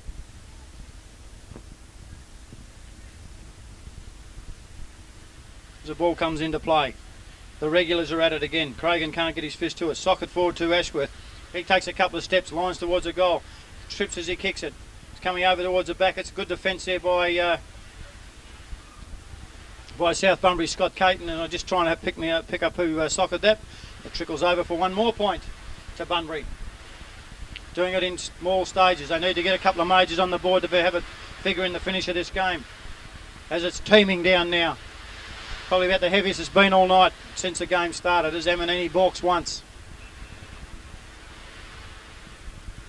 Good long kick out of defence. It'll take two to get back there, and Sykes, I think, takes it on his chest. There's a tick. He gets it back in towards the top of the square. It's in the pocket where Chunky Taylor's taken the mark. He's shoved aside by Amanini, but Taylor comes back to remonstrate, but needs to keep hold of that footy. It'd be an absolute gem if he was able to kick it from there, but the distance may be beyond him, even with fresh legs. He's going to have a deliberate shot. Someone should be over the back of the pack at the back point post. That's a good kick from Taylor. Gee, that looks like it's split the middle going by the goal umpire. It has. It's a gem. Bunbury moved to 3 goals 8. South Bunbury 4 goals 5.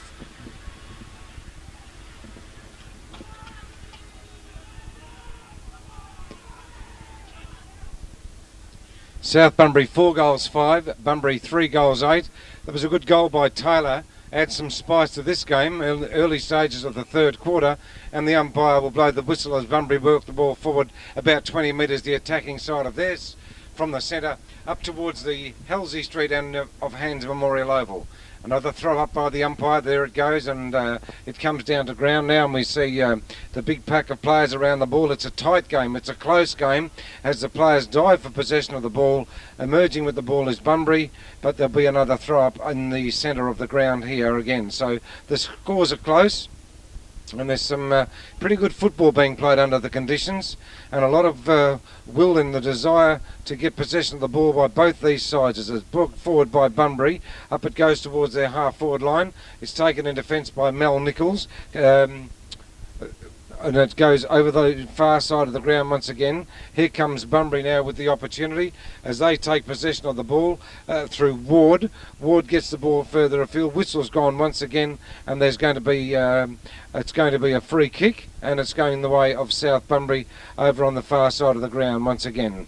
And waiting for that player now to go back. Looks like Cummins, been a very busy player for the Tigers. Off he goes onto the right boot, kicks the ball forward up towards the half-forward line. The hand pass goes out now to Waldrot.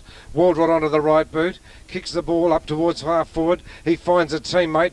Tigers look good. They break. It goes up towards the full-forward position. Players dive for possession on the ground, and gang tackled is that South Bunbury player, and we'll see the ball bounce down, take forward for South Bunbury now up at the Mary Street under the ground. It's thrown up in the air.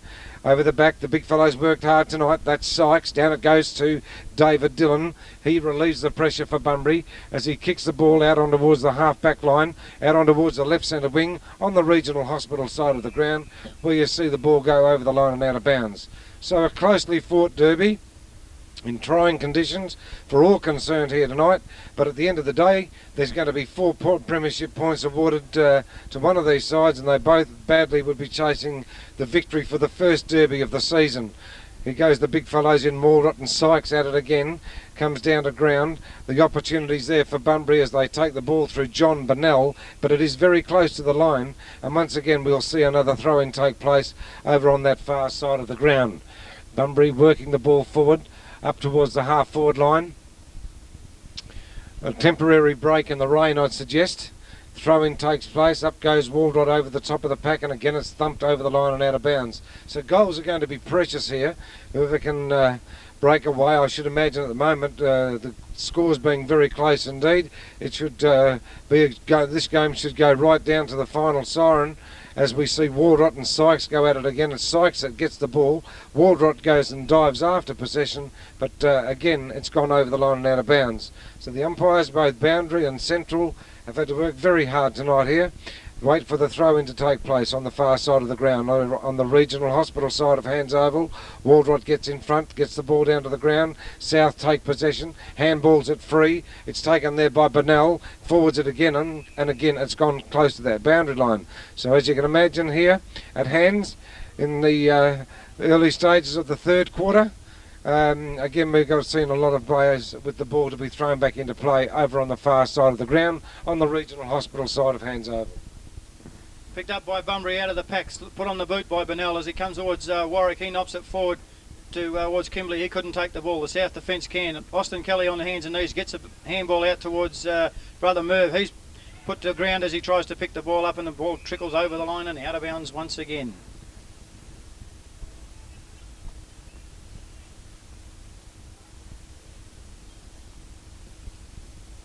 Ball comes into play. Waldrot will do battle with Bunbury's Lee Ward. Sock it towards the goals, points in the pocket, and it's forced over the line by the South defence. Hard, tough footy here, but the game to date has been played in terrific spirits. Nothing untoward, as it shouldn't be. The ball comes into play. Nichols knocks it forward towards the boundary line, and over the line she goes again. For the want of repeating myself, the ball will come back into play with the boundary umpire once more. As John said, they've certainly earned their keep tonight. They do battle. Over the back comes Heck. He tries to knock it forward, skims off his hands, doesn't go anywhere. Socked by the South Bunbury defence out to the half-back, towards half-back and wing. Bunbury's in front there with Dillon, and the ball runs over the line and out of bounds once again. And even though people would say it's not a good crowd in attendance, they must be congratulated for turning up. For it's a good crowd given the conditions, but a poor crowd by normal standards. But they terrific to see they at least made the effort to get out here. Back into play we go again. Sykes and Waldrot. Ball comes down towards Austin Kelly. He gets it onto his left foot and scrambles it forward. Bunbury have got the run of it, jumps over the top of the South Bunbury player. And once again, Ashley McInnes will throw the ball back into play.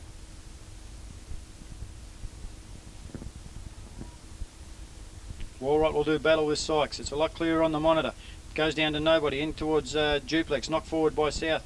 It knocked forward out again towards Cummings, I think it is. He gets a ball, short chip pass, and it's a good kick too, and it's taken on the chest of Docking. He goes towards the centre of the ground, over towards Slatter, carries his head to Jones, who takes the mark. Wheels onto his left foot. He's got a lead up forward, and coming from Gallagher. He gets back up onto his feet. It's taken by his other South Bunbury player in low. Ball comes down to the ground, and the bottom of the pack is South Bunbury and Bunbury players, all on stacks on the mill, and we'll have yet another throw up. Getting up from the bottom of the pack is Jones, followed up his kick from that short kick he had. Craig and Collins gets Remus gets a little soccer forward. Someone's been taken without the footy. The umpire says it's a Bunbury player. There's a little bit of wrestling on the ground there between Slatter and O'Keefe, and O'Keefe is the one that will take the free kick.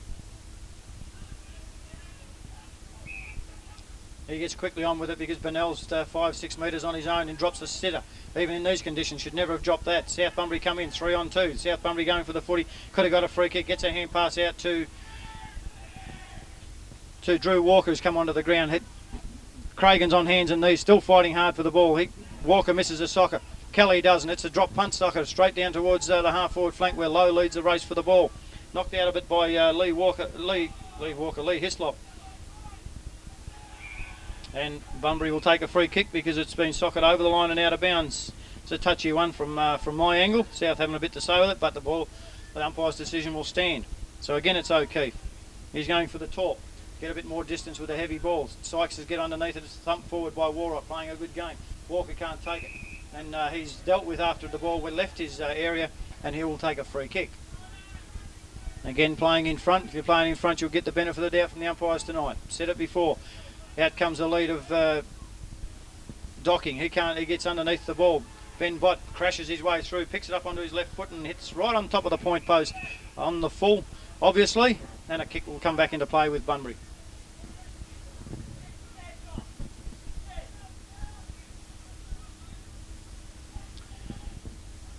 Right deep in the South Bunbury forward line. Bunbury got to get it out of their defending area. Goes over the top to Ward. Or is it Remus?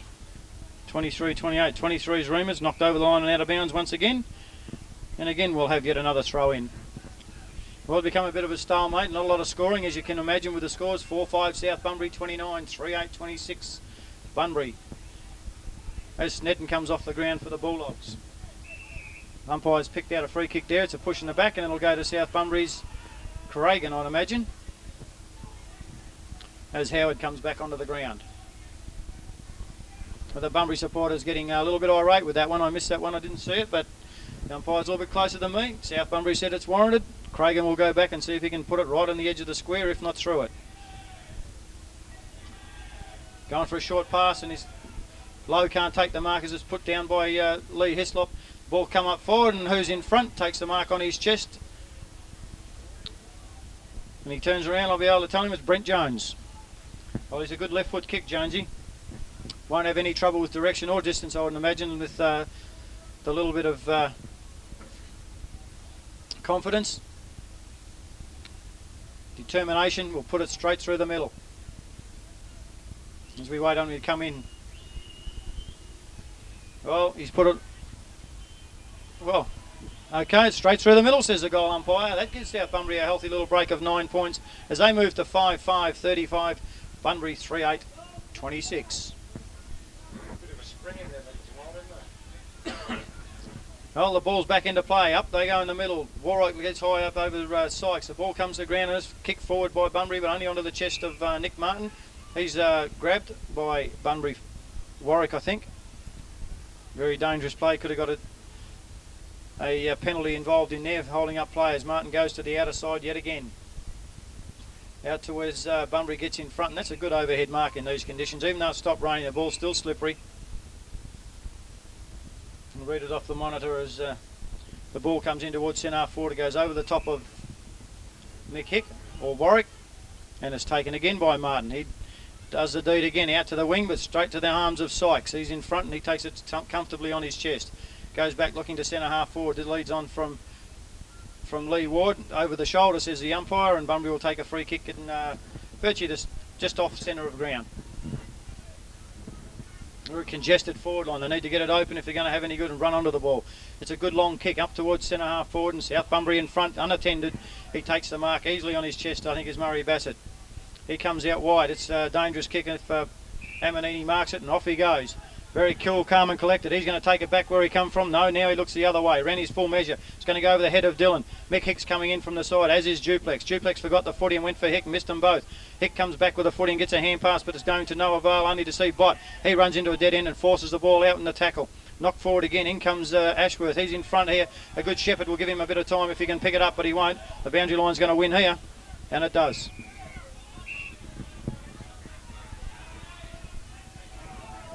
And the Bunbury supporters becoming very vocal. They can see this game could be slipping out of reach if they don't get onto it, even though it's only 9 points, 2 goals. It's a big difference, given that they've only kicked 3. Sykes does battle, gets it over the back, but only to see Dixon. He stops, props, and gets onto his boot with one step. Meeting the ball head on is Heslop. Scrambles it forward to Dylan. Dylan can't take it cleanly, as you can be expected. Ball comes down to the ground. It's South Bunbury Bott. He loses control of the ball and goes and stacks on the mill once again, and we'll have yet another throw up in favour of South Bunbury's forward line, just forward to centre, 15-20 metres forward to centre. Up they go again. Sykes knocks the ball down, no one there from Bunbury. Sock it off the ground towards Merv Kelly here, who's got a chance. He's going to put the slipper into it, and he does, out towards the half-forward flank. Leading is Amanini. He couldn't pick it up. Kelly follows up his socker, dives to the ground, comes back onto his right foot. This could carry the pack. This is danger here for the Tigers. This ball's going to carry all the way through, and it has. It's about a 60-metre kick with the bounce of the ball, and Bunbury come back into the game. 4 goals, 8. They trail South Bunbury 5 goals, 5, and it's only 3 points of difference.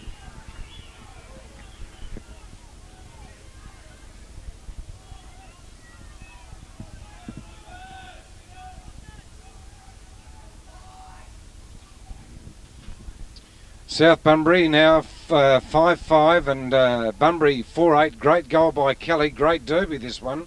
Up it goes towards centre half forward now. Up at the Tiger end of the ground, going up towards the Mary Street end. And the time ticking on in the third quarter. We're going to be in for a crackerjack last quarter with 3 points the difference here in favour of the Tigers. In the centre of the ground now, basically it is, and just backward of centre for Bunbury, or they'll go forward. Then a mark nearly taken there for them. It'll come down to the ground. South Bunbury break up the attack. They've used the ball pretty well. They've used it well in this quarter, and they relieve the pressure through John Dixon. They get it up to the half-back flank. Players race for possession of the ball. Diving down and being a pretty useful player is Austin Kelly. It's gone close to the boundary line once again. This is a good game of football here, this derby. Very close scores, only 3 points the difference, with the Tigers leading. And both sides need the win. Both sides need the 4 points. And it's under lights here at Hands Oval. 5-5 South Bunbury. That's 35 points. Bunbury 4 goals 8. That's 32 points. And we'll be joined by Steve Butler at 3/4 time, and he'll be giving us his comments. And Steve, of course, with the South Western Times and the ABC presenter of Sports Talk each and every Saturday morning. And the ball's gone over the line and out of bounds again on the far side of the ground. So players doing a pretty good job in these conditions. Good tight game. South up by 3 points in the derby, the first one for the year. As it's taken for South Bunbury again over on that pack of players by Brent Jones. Here comes the big fellow for Bunbury as he gets the hand pass now over to a teammate, and away go Bunbury once again up to the half forward line. Has that mark been paid? It's play on. It'll be an opportunity here now as it's taken for Bunbury deep in the pocket. The ball went there from Shane Taylor, and it's driven away again by the South Bunbury defence, where we see players race for the ball and the throw-in to take place. Good derby. Ray Rendell coaching the Tigers, and the Jeff Niski with the Bulldogs, hoping for a better year this year. As it's Cummins that gets another possession. Play on, says the umpire. An opportunity for the Tigers. They start to free flow with the football a little now as it goes to Slater. Up it goes. The bouncing ball will come to the back of the pack. They dive for possession of the ball, desperate to keep it in their forward line. Players chasing possession. Play on, says the umpire. It's Remus that gets possession. Out it goes onto that far side of the ground once again in the negative side of Hands Oval, and we'll wait for the ball to be thrown back into play. As you can see on the scoreboard, 5 goals 5, 35 35. That's the South Bunbury score as it's thrown back into play now for the players to try and take possession. It's Bunbury that breaks up the attack. Up it goes onto the half-back line. They'll keep the ball locked in the forward line, will the Tigers, because taking possession now for them is Troy Kelly. That's for the red and whites. Play on now as the whistle's gone, as Cummins tries to play on with possession, but I think he's going to have to go back and kick over the mark. So let's wait for Cummings now to see if he can push that ball forward a little bit further for the South Bunbury side. There it goes. He centres the ball across towards a teammate. That player has taken the mark, and he'll go back, and that's Drew Walker. Walker will kick the ball up to full forward. Here's a chance for the Tigers. Big scrummage of players around it. The umpire's got no alternative but to blow the whistle, and a handy goal here for the Tigers would certainly put them in a good spot come three-quarter time. Must be getting close now as the time ticks on. There goes the throw up. Let's see if someone can score from this, or can Bunbury rebound and get a score for their side, because the ball in today's modern football does move from end to end pretty quickly. Not so in these conditions, I might have to say, as once again with the boundary lines there, and it's Troy Kelly for South Bunbury that has forced the ball over the line and out of bounds. So the boundary umpire will come up again. We'll see the two ruckmen here in Sykes. He'll do battle here with Cragen. It's Sykes over the top. There it goes to South Bunbury that breaks up the attack. They win the day. They get the ball forward. It's on the ground. Whistle's gone. Going to be a free kick, and it's going to go the way of Bunbury. So we'll see the Bulldogs now on the scoreboard side of the ground, defending. Up it goes on towards the wing position. Up into the air they go. Comes down to ground, and Bunbury again repel.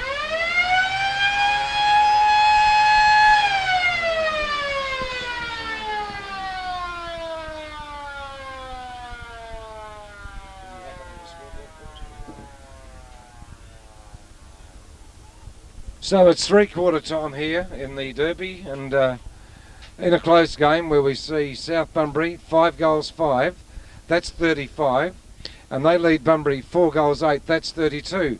I'm John Dillon, with me is Ray Kelly, and also as to give his comments on the game up until three-quarter time, it's a welcome to Steve Butler. Welcome, Steve. Thanks, John, and what an outstanding game, sort of deserving of a centenary match, but yeah, I thought some outstanding individual contests really, and Cragen and Sykes. Cragen probably had the better early, but Sykes really fought back in the ruck, and he's been a very good player in the ruck work. Cummins versus Mark Howard early, and then Ashworth, and Ashworth did a pretty good job, but Cummins really runs hard, and he's doing a good job for South. Walrot versus Reamers is an outstanding contest, I think, both really having a good influence, and interesting to see Brad Lowe come on and kick a goal this week, and he kicked another one last week, and it was his first goal in 5 years of league football, so he kicked 2 in 2 weeks, so good effort from Elvis. I thought better players for South. Duplex has played outstandingly. Gallagher was very good in the first quarter. Docking had a big influence in the third quarter. Amanini been great in defence, and Slatter been useful across the midfield. I thought O'Keefe was Bunbury's best across the midfield. He's had a lot of possessions. Merv Kelly worked into the game well. Mick Hick was outstanding in the second quarter, and had a few touches again in the third. And really, it's pretty much down to the wire at this stage. Steve, it's a derby, isn't it? Bunbury and South, and derbies bring out the best in players, bring out the best in supporters, and it's a big year for South Bunbury, and also Donnybrook are having a big year this year, but tonight we're focusing under lights on South Bunbury's night.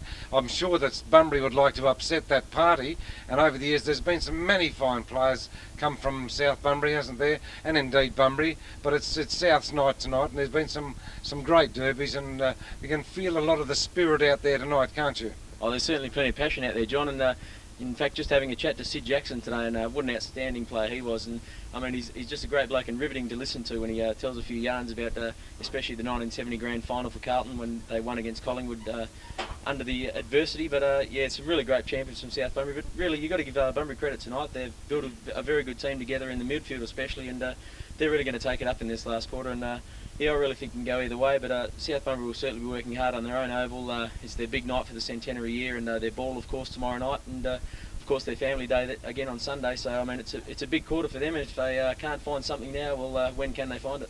Yes, that's true, and Ray Kelly's with us, of course, and I was talking to him earlier tonight about the lights. It's a wonderful lights that you are here at Hands Oval, and it's great for football, and gives an opportunity for perhaps things later in the year. You never know what might happen under lights here at Hands.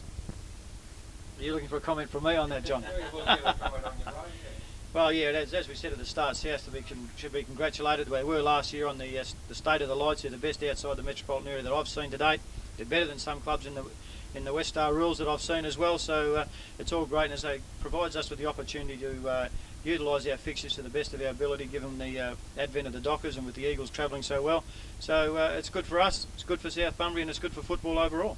Well, the big disappointment, I suppose, Ray, is the weather tonight. I mean, could really have been a blockbuster in terms of the crowd, a nice, warm, balmy night for a Centenary game, but still, I mean, you couldn't doubt the passion of the players, both sides. I mean, it's an outstanding game of football in such conditions. Oh, it is. I mean, the players to be admired. They played it in the right spirit. There hasn't been anything that shouldn't have happened. It's terrific to see that there was so much at stake, and it's this type of weather when it's wet and slippery in it that people can lose their tempers pretty quickly, but they've kept their head down, they've kept their eye on the ball. There's been great physical clashes. You've outlined some of the tussles that have been there, and they've been fantastic. It's just hard, and you say that the people that have here and brave the conditions are fantastic as well. But I also think that, again, if the weather hadn't have been so bad, that we would have had a blockbuster, as you're saying, we would have had a bumper crowd. But nevertheless, footy's a winter sport. We've got to live and die by it, and that's the way we're going tonight. We thank Steve Butler for his comments, and on this derby that we see here at Hands Oval tonight. And thank God the rain has eased a little. I'm sure we're going to be in for a big last quarter as we look at the scoreboard now and see what the actual score. Final quarter, South Bunbury 5 goals 5. That's 35. They lead by 7 points. 3 points, I'm sorry. To Bunbury 4 goals 8, 32. So a 3-point margin.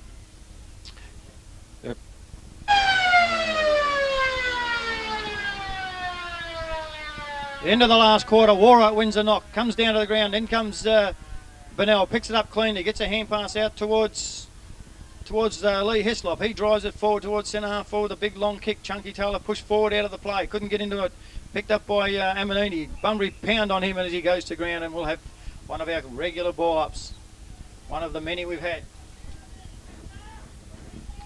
Ball's back in play, up they go in, Sykes takes it, puts it to boot, smothered off the boot out towards the half forward to the forward pocket side. I can't see who's got in front. We'll have a look at the monitor. Taylor tries to chip it back in with a soccer kick. He's done that. South Bunbury have done it again, and I think he's socketed it through. He has. I didn't pick that one up who it was from Bunbury, but we'll soon find out. I think it was Merv Kelly again, going by where all the people are going. Either way, Bunbury have got the first goal on the board, and it only took them 55 seconds to do so. That puts them in front. That'll get their tails in the air. Let's test how South Bunbury are. 5-8, 38 to 5-5, 35 with the Bulldogs in front.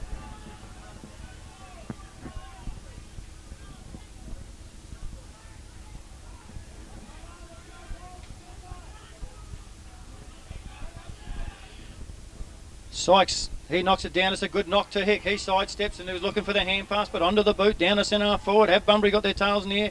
Chunky Taylor couldn't take the ball over his head. He looked hands and knees. Handball over the back. It lets it bounce. I think it's Kimberley onto his left foot. The goal umpire's not moving far. He's not following the ball across. He had me fooled. 1 point only to the Bulldogs, so they're really peppering him at this stage.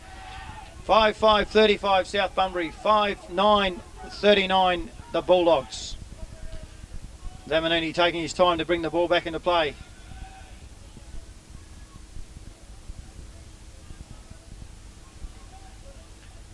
South Bunbury need to settle now and get the ball out of there. Bunbury need to get another one if they want to put some real top hard pressure on the mighty Tigers. The ball's into play from Amanini, out to the far side, over the top of Nichols' head. He couldn't quite get it on the second attempt. As the ball runs over towards the lighting tower and Todd Warrott, and over the line it trickles. And yet one more throw-in we'll have in this great derby of 100 years ago. Reenacted to a certain extent, this new jumpers from South Bunbury. Ball into play, Warrott and Sykes. Sykes has done a tower of work. Will he be able to last the distance? It's knocked in front of Cummings. He's grabbed by Ashworth as he goes to ground, loses control of the footy. Over it goes towards Hick, and they clash and push each other out of the way as the ball trickles over the line for another throw-in. Sykes and Warrott. What a great battle this has been. Terrific tussle in the ruck. Bora tries to get him out of the way. It's knocked down towards O'Keefe. He dives on it. Well done. Jumps up to his feet. Gets a handball out towards Austin Kelly. That looked like a throw for mine. Over to Hick. Good hand pass over the top to Ashworth. Gets it onto his boot. Goes down 20 or 30 metres towards goal. It's only on the half forward flank, but it's still forward of Bunbury.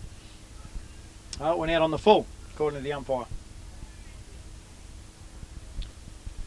And South Bunbury, it's a long kick, and it's marked on his chest by Cummings, or just by the his movements, and good mark by Bennell. Chipped in front of Slatter, who's now moved about 5 or 6 metres over the mark, and he's brought back by the umpire. That's a good mark by Bennell. They're lifting things in this type of game. He goes forward towards Ward. Ward drops a chest mark. Shouldn't have dropped that.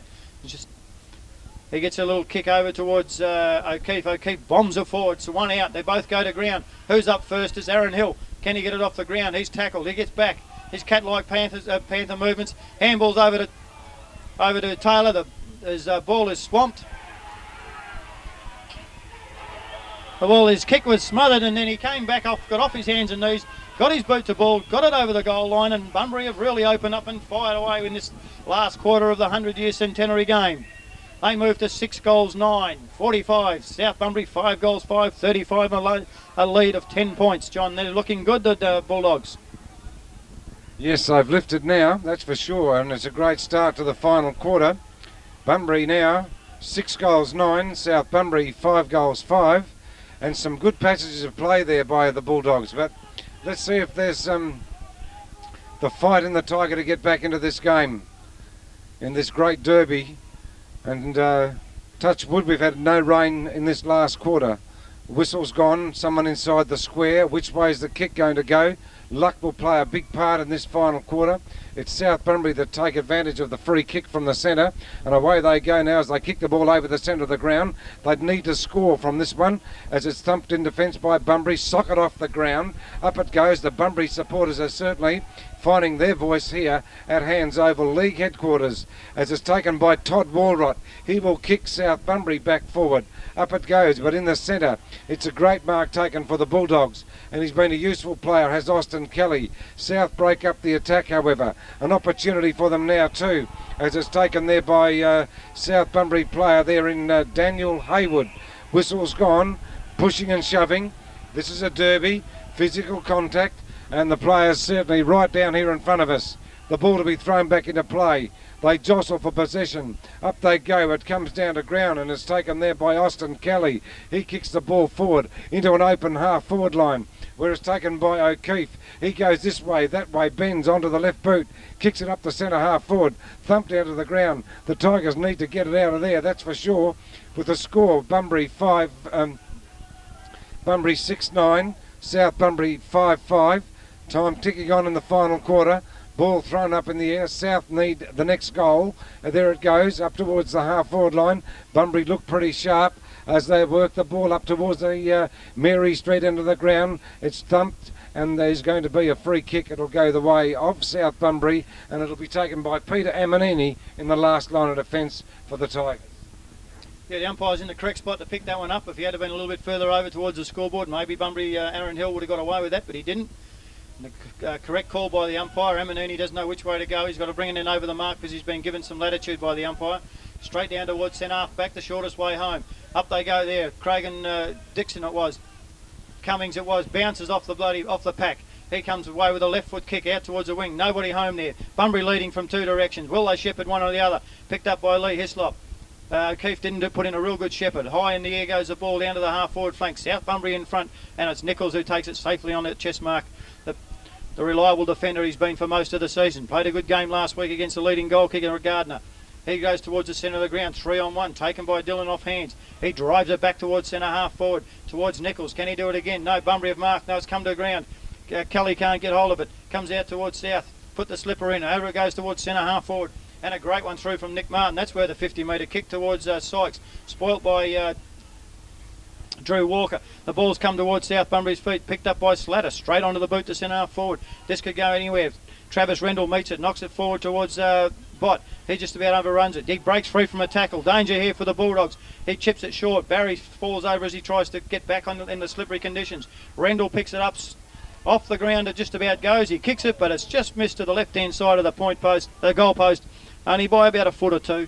And South Bunbury have got the ball up there into the ground. 5-6-36. They trails Bunbury 6-9-49. A margin of 13 points. That's not right, is it? 5-6-36. That's right. 6-6 is 45. So it is 9 points. I'm right. Thought my maths were out there for a minute. Bunbury to bring. He's warned by the umpire to bring it in and a lead from Remus into the back pocket, and that's where the ball goes. Hicks offering something. Also Sykes, he's just about out on his feet, knocked over towards the boundary line by in the clash between Walrot and Sykes. Up to his feet he gets. He looks like a tired man, but he's got 25 minutes of footy to go. If he can keep his head up and keep into the tussles, Bunbury are in with a chance. South need to lift a bit. They need 2 goals to get back in front. Sykes is in front himself here. Walrot over the back, comes down towards Duplex. He can't get the ball out. It squirts out in the tackle now. Sykes goes to the ground as he jumps on it. Somebody jumped on top of him and they'll have a ball up. Right in front of the South Bunbury dugout, in the forward pocket, between half forward and forward pocket. Sykes stands his ground. Walrot runs around him. He gets a kick that goes a couple of metres. Bennell doesn't take it, and he's taken, but play on calls the umpire. Comes up towards Cummings again, gets a hand pass to Craig, and he's dumped as he kicks it up towards the forward pocket, goes up and down. In comes Cummings, smothered off his boot. Great football by the defences. Bunbury sidestep one way and the other, puts it onto his right boot, only to see Duplex in front, and he takes it coolly on his chest. He's a left footer, comes inboard towards the top of the square. Over the back it's going to go. Who's in the front and who's behind? And again the ball bounces across the line over for 1 point only, and again it only missed by a foot or two.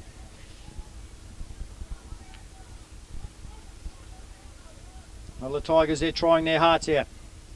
They need this win for their club. They need it for the premiership standings. They can't afford to let the Bulldogs get away with another 4 points. Collins has been undecided all night which way to bring it in. He's warned again. Straight down the centre half back he goes. Howard's going to go up and attempt the mark on this, and he does so on his chest. That's a good strong mark. Well done, son. Get in front. He also goes straight down the centre towards Austin Kelly. He ducks his head as Duplex comes across, taken by South. Great pass, a great lead from Walrot, and a great mark on his chest as he slides into it onto his knees. A little bit too far out to score, but the players have come forward. It can go over the back of the packet and skid through. Mick Hicks running with his back to the flight of the ball. He's getting over the back of the pack, and that's where it's gone. Straight through the middle. That's a goal to the Tigers. That's a badly needed one, and it's poor defence by the Bulldogs. As the South Bunbury move to 6 goals 7, but they trail Bunbury 6 goals 9.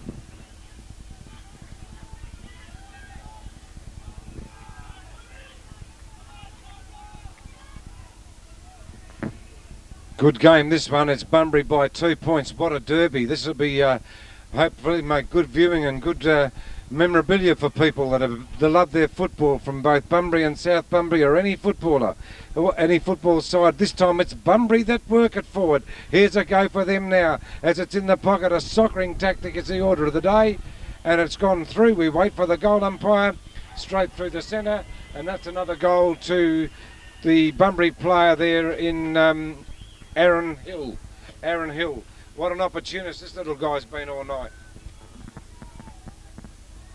So points the margin. Going into the final quarter of the derby. South need to reply. South need to reply with this one. They've worked hard all night, players from both sides. There goes the Bunbury out of the centre of the ground now, this time off the boot of Austin Kelly. They've got it up forward of that half forward line once again. Backing up was the order of the day there for the Bulldogs as the ball scrambled away. And now South Bunbury have the opportunity to drive it forward. It's gone, holding the ball will be the order of the day there, I feel, because trying to do too much there was John Dixon. So it'll be a free kick taken by John Bonnell. And Bunbury get the ball forward. It's going up towards O'Keefe. He's got possession, gets rid of the ball quickly. The big fellows go in there now as it's taken for South Bunbury, and they get the ball forward. A good diving attempt to take the mark there by Todd Walrot. He couldn't do so. Players jostle for possession of the ball. It's real heavy going in there in at close quarters. Walrot off the ground. Tigers desperate. Bulldogs desperate. Desperate game of football, and it's close in, so the umpire will move in and throw the ball up. It's Bunbury that lead by 8 points in the derby here at Hands Memorial Oval in the last quarter under lights at Hands Memorial Oval. A derby I'm sure that will have a great memory to a lot of people. There goes the throw up in the air, and again it's that big pack of players around the ball. The umpires tonight have been umpire Darby and umpire Koch as we wait for the Ball to be thrown up again once more. Up they go. Cragen's there. Body work used. Cragen comes away with the ball. He kicks the ball forward now as it goes an opportunity for the Tigers. Bulldogs desperate in defence. They hold out the attack. It's gone forward to O'Keefe. He's been a good player, a real opportunist. He's grabbed without possession. He'll put Bunbury forward. He kicks it out towards the teammate there, and it's taken by Austin Kelly. Austin Kelly kicks out Bunbury forward again. Thumped away in defence by the red and whites. They need a goal. They need to get it out of there as it comes to ground. An opportunity for them now. Can they get some run from this rebound? On the ground goes Bennell. On the ground goes Austin Kelly. They try to bottle it up and hold it up. The umpire lets it go. Good umpiring here. Socket off the ground by the Bulldogs, and in defence the mark has been taken for South Bunbury, and they will go back through Martin, and he will kick this ball forward, and it goes over the line and out of bounds. Good last quarter, Ray, and South, I feel, would desperately need this next goal. Yeah, the rain stayed away, which is great, and the players have been able to lift their skills a bit with the rain going away, and it's not drying out, but it makes it a little bit easier because it's not wet. Hick just got one right in their head and he staggered. He never got a free kick. The umpire in a poor position to see that one, and I thought that he obviously deserved one, but the ball's gone over the line and out of bounds from that kick. Hick's all right.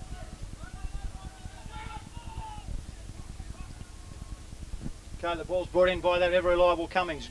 Nearly a mark for Shane Berry. Knocks it forward so it doesn't go to the back of the pack. Good defensive work. Don't let the ball get behind you in these conditions if you're a defender. Amanini's out there barking orders. A very open forward line for South Bunbury if they can get the ball forward. Rendell on Collins. As the ball's handballed out to Slatter. Slatter over to Dixon. Dixon can't get onto his left foot. He's been held too long in the tackle according to the umpire, and he'll take a free kick.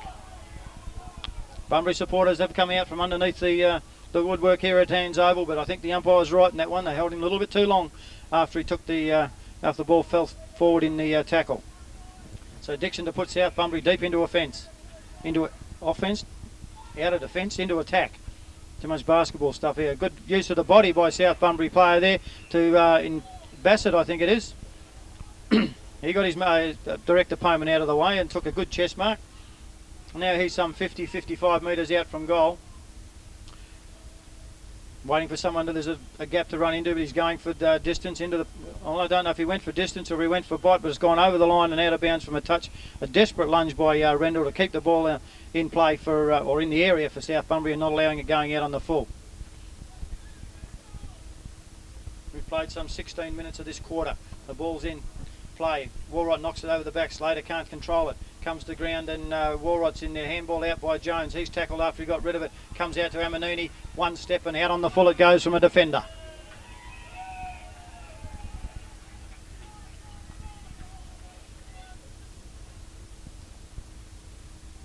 Bunbury, Mick Hick brings it back out of defence, out to the 50-metre line.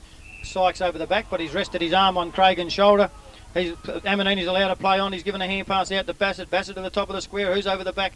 But Rendell takes a mark over the top of his head, right in the square. And this is another certain major for the Tigers. This will bring them back to within 2 points. All vital. Poor defence by Bunbury. No fist. Let the play go on as Rendell lines up.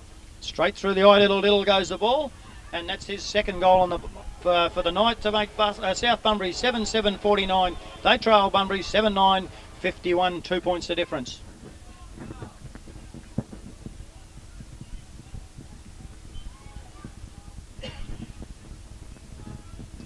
Well, can the Bulldogs do it? Can South Bunbury get back?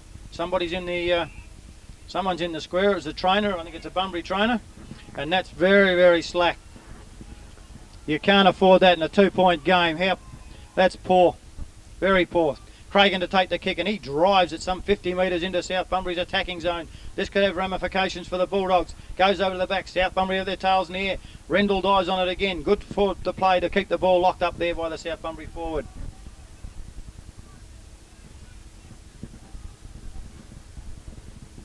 Well, getting the ball out of the centre is what this game's all about. Aussie rules these days. You can't afford that. The ball's thrown up in the air. In comes Cummings. He couldn't take the ball. Bunbury's got the run of the ball, socketed over there by Taylor, and he's socketed over the line and out of bounds for another throw in. Well, could we have a drawn result? Wouldn't that be one for the tipsters and one for the icons after 100 years of footy? Sykes and Warrock. Warrock wins it. Hick couldn't take the ball off and get it out. It's come back out towards him. He's gathered it up. He's got a hand pass out to anybody in particular. Picked up by Kelly. He's put it to the top of the square again. South Bunbury in front. He couldn't take the mark. Sykes lumbers after it. Shane Barry gets his boot to the ball and sockers it. Good shepherding by Bassett to give Amanini the run of the ball. He stops, props, and he's taken over the shoulder, and he'll have a free kick. Poor tackling by Bunbury. I've said many times tonight, the one man in front will get all the free kicks, and it hasn't changed from the first bounce.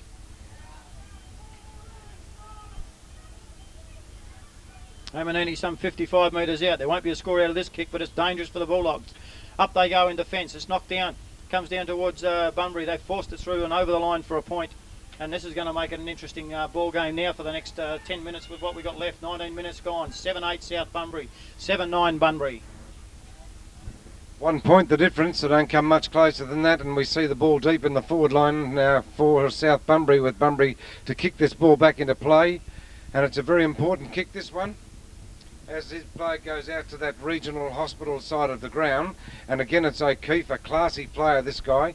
His kick is ineffective. It rebounds off an opposition player. It keeps the ball in the forward line for the Tigers. Putting his hand up for a free kick is Kelly for South Bunbury, but the umpire will move in and throw it up. So I guess you could say the ball would be about 45 metres out, 50 metres out, right on the 50 metre line. Up they go. It's a big thump away there by the Bulldogs. Comes down to ground, taken by Burnell. It comes out on towards Austin Kelly. He gets his boot to the ball. He scrambles the ball forward. It's gone up towards the half forward line. In defence, however, it's the Tigers that break up the attack. And again, we see that big pack around the play. And we'll see another bounce down, or a throw up, I should say. 1 point the difference. The crowd that have been here tonight have been put on a brilliant exhibition, both these sides. Very exciting and very a spirit out there in a derby. 1 point the difference. Both sides need the 4 premiership points, and it's going to be another ball up over there. And luck's going to play a big part in this last 8 or 9 minutes or so of this game. There goes the ball up into the air. Up goes the ball. It comes down to ground. It's on close to that boundary line. South Bunbury desperate. They soccer the ball towards the boundary line, and it's done there by Caton for South Bunbury, and we will see the ball thrown back into play once again. It's Bunbury that lead this game by a margin of 1 point. There goes the ball thrown back into play. Next goal here is going to be crucial to either side, as it's taken. Austin Kelly drives the ball, but taking it now, it's taken by the Tigers. They get the ball in towards the half forward line. Luck's going, and whoever's going to use this ball properly here is going to be the side in with a big chance, and that player was grabbed high, and it'll be taken by Burnell. So this is a very important move now for the Bunbury side. But it's taken in defence by the red and whites. The Tiger won't give up. It's Bunbury that break up the attack once again into the centre. However, South Bunbury drop back there, and the mark is taken by Mark Slatter. Here's an opportunity now, as it's taken by the player in Brent Jones, been a fairly useful player also. Puts the Tigers up into that forward line. I'll try and keep it in there. It's on the ground. The Bulldogs endeavouring to soccer the ball off the ground. There it goes. Players jostle for possession of the ball. Then held to him, says the umpire, and we're going to see a ball up on that right half forward flank for the red and whites up at the Halsey Street end of Hands Memorial Oval. A real cliffhanger, this derby. Up they go. Cragen takes the ball with both hands. Can't break away. It's kicked forward by the Tigers. Important move for them, but diving down there to take a desperate mark. We see the ball held up in the attack, and it'll be Bunbury that will hold up this attack, and they will do that through Barry. Barry now kicks the ball out on towards the half-back flank. Sykes is there. Hand pass goes away, but it's taken here by Cragen, and the red and whites go back up to that forward line. Can they mark? Comes down to ground, and it's on the ground as players jostle for possession. And Manini's on the bottom of the pack, but they can't break through. And we'll see what can happen here. 1 point the difference. South in their forward line. Time ticking on, and we'll give it to Ray Kelly now with not much long to go in this last quarter, and the Bulldogs are up by 1 point. Ball's thrown in the air, 23 minutes played. The ball comes out the back towards Bunbury. Coming in for it, getting around onto his left foot is Duplex. Duplex puts it up the top of the square. Burnell's in the best position to mark. It's bounced off his chest. No, he's grabbed it. And he's dealt with afterwards by Rendell, but not all that severely, and he'll stand the mark where he took the mark. Bennell's looking for a hand pass to go on. He gives it over to Kelly. Kelly onto his right foot, down on the outer side, and I think he's kicked it out in the full. He has. It's poor again by the Bulldogs. They lose this game. Some poor defensive errors they've made in the last quarter will have one that's cost them. Under no pressure whatsoever. Out on the full. So that gives South at about the 45 metre mark to bring the ball back into play.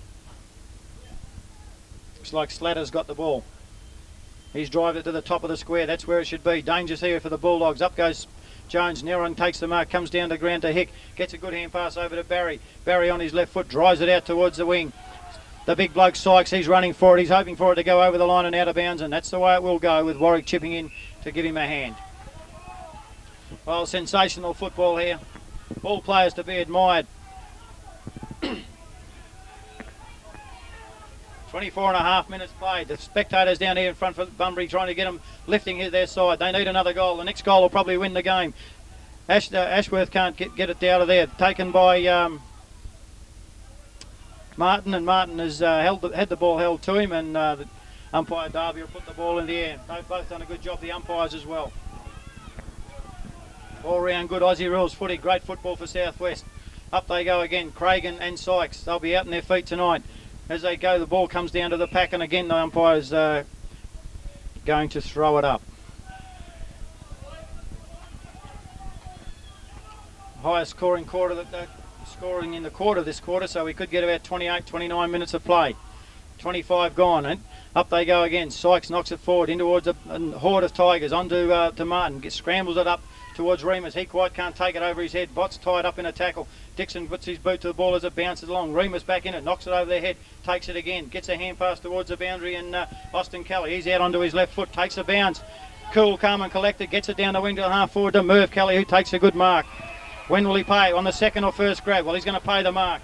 Merv Kelly, he's going to drive it towards half forward. Over the back it'll go towards, good effort at mark by Kimberley. The speed of Aaron Hill, gets a shepherd from Kimberley, gets it onto his right foot. Will Hick make it? No, he won't. He's got the ball now, he's knocked it forward his own advantage, but Nichols cool. He knows which way he's going to go defender. He's picked up and dumped straight over to Hick. Hick's been dumped. The ball comes through to Warwick, and Warwick's drilled it from 1 metre out. The Bulldogs 7 points in front, and that could be the sealer. You never know in this game of Aussie rules though. 8 goals 9 Bunbury.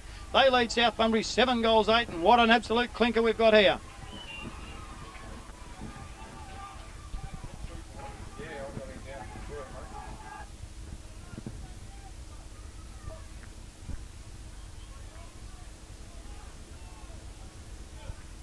27 minutes of play gone. The Bulldogs 7 points in front. Is that enough to keep their tails in the air? Can the Tiger come back? The wounded Tiger at their best. Kelly's dumped out of the pack. The ball comes forward to Lowe. He puts his boot to the ball. Everything they've got to do has got to be right now as O'Keefe sidesteps one and gets his boot to the ball. The wind's going that way. The Bulldogs have been favoured by that in the last quarter. As the kick comes back to the centre, up goes Cragen. He can't do anything with the ball as it comes over the back towards Lowe. 2 on 1. Here's a chance for South Bunbury to go forward. Duplex picks it up. Can't get rid of the footy. I think he's been grabbed too high, says the umpire. And once again, the man in front has been given benefit of the doubt. Move the ball on quickly, South Bunbury need to. They've got to have 2 scoring shots. He goes out onto his left foot, down towards centre half forward. Where's it going to lob? Travis Rendell makes the ball his object. Couldn't quite grab it in. Sykes or Collins is after it. Dived on it by South Bunbury. Picked up by Amanini. Handball over to Rendell. Rendell onto his right foot. This is going to go very close. Bunbury's in front and they've forced it over the line and out of bounds for a throw in deep into the right full forward pocket at 28 minutes gone in the last quarter.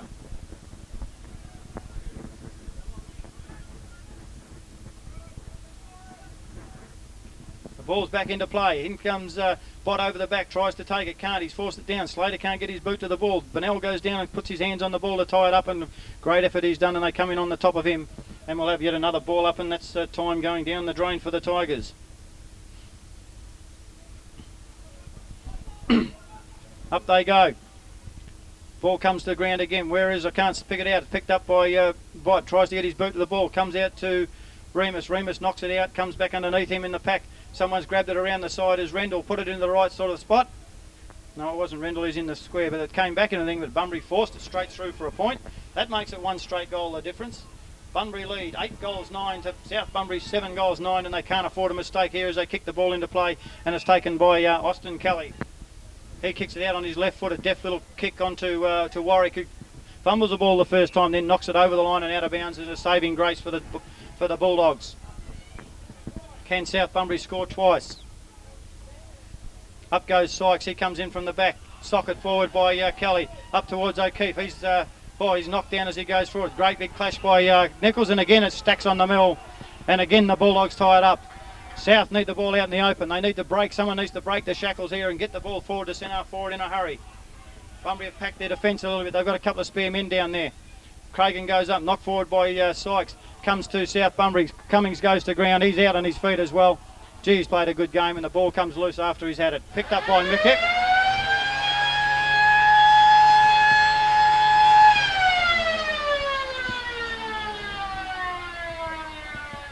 Well, there we have it, John. What a fantastic game of football. Unfortunate for the Tigers, they couldn't get over the line in their Centenary game. Bunbury running out winners, 8 goals, 9-57.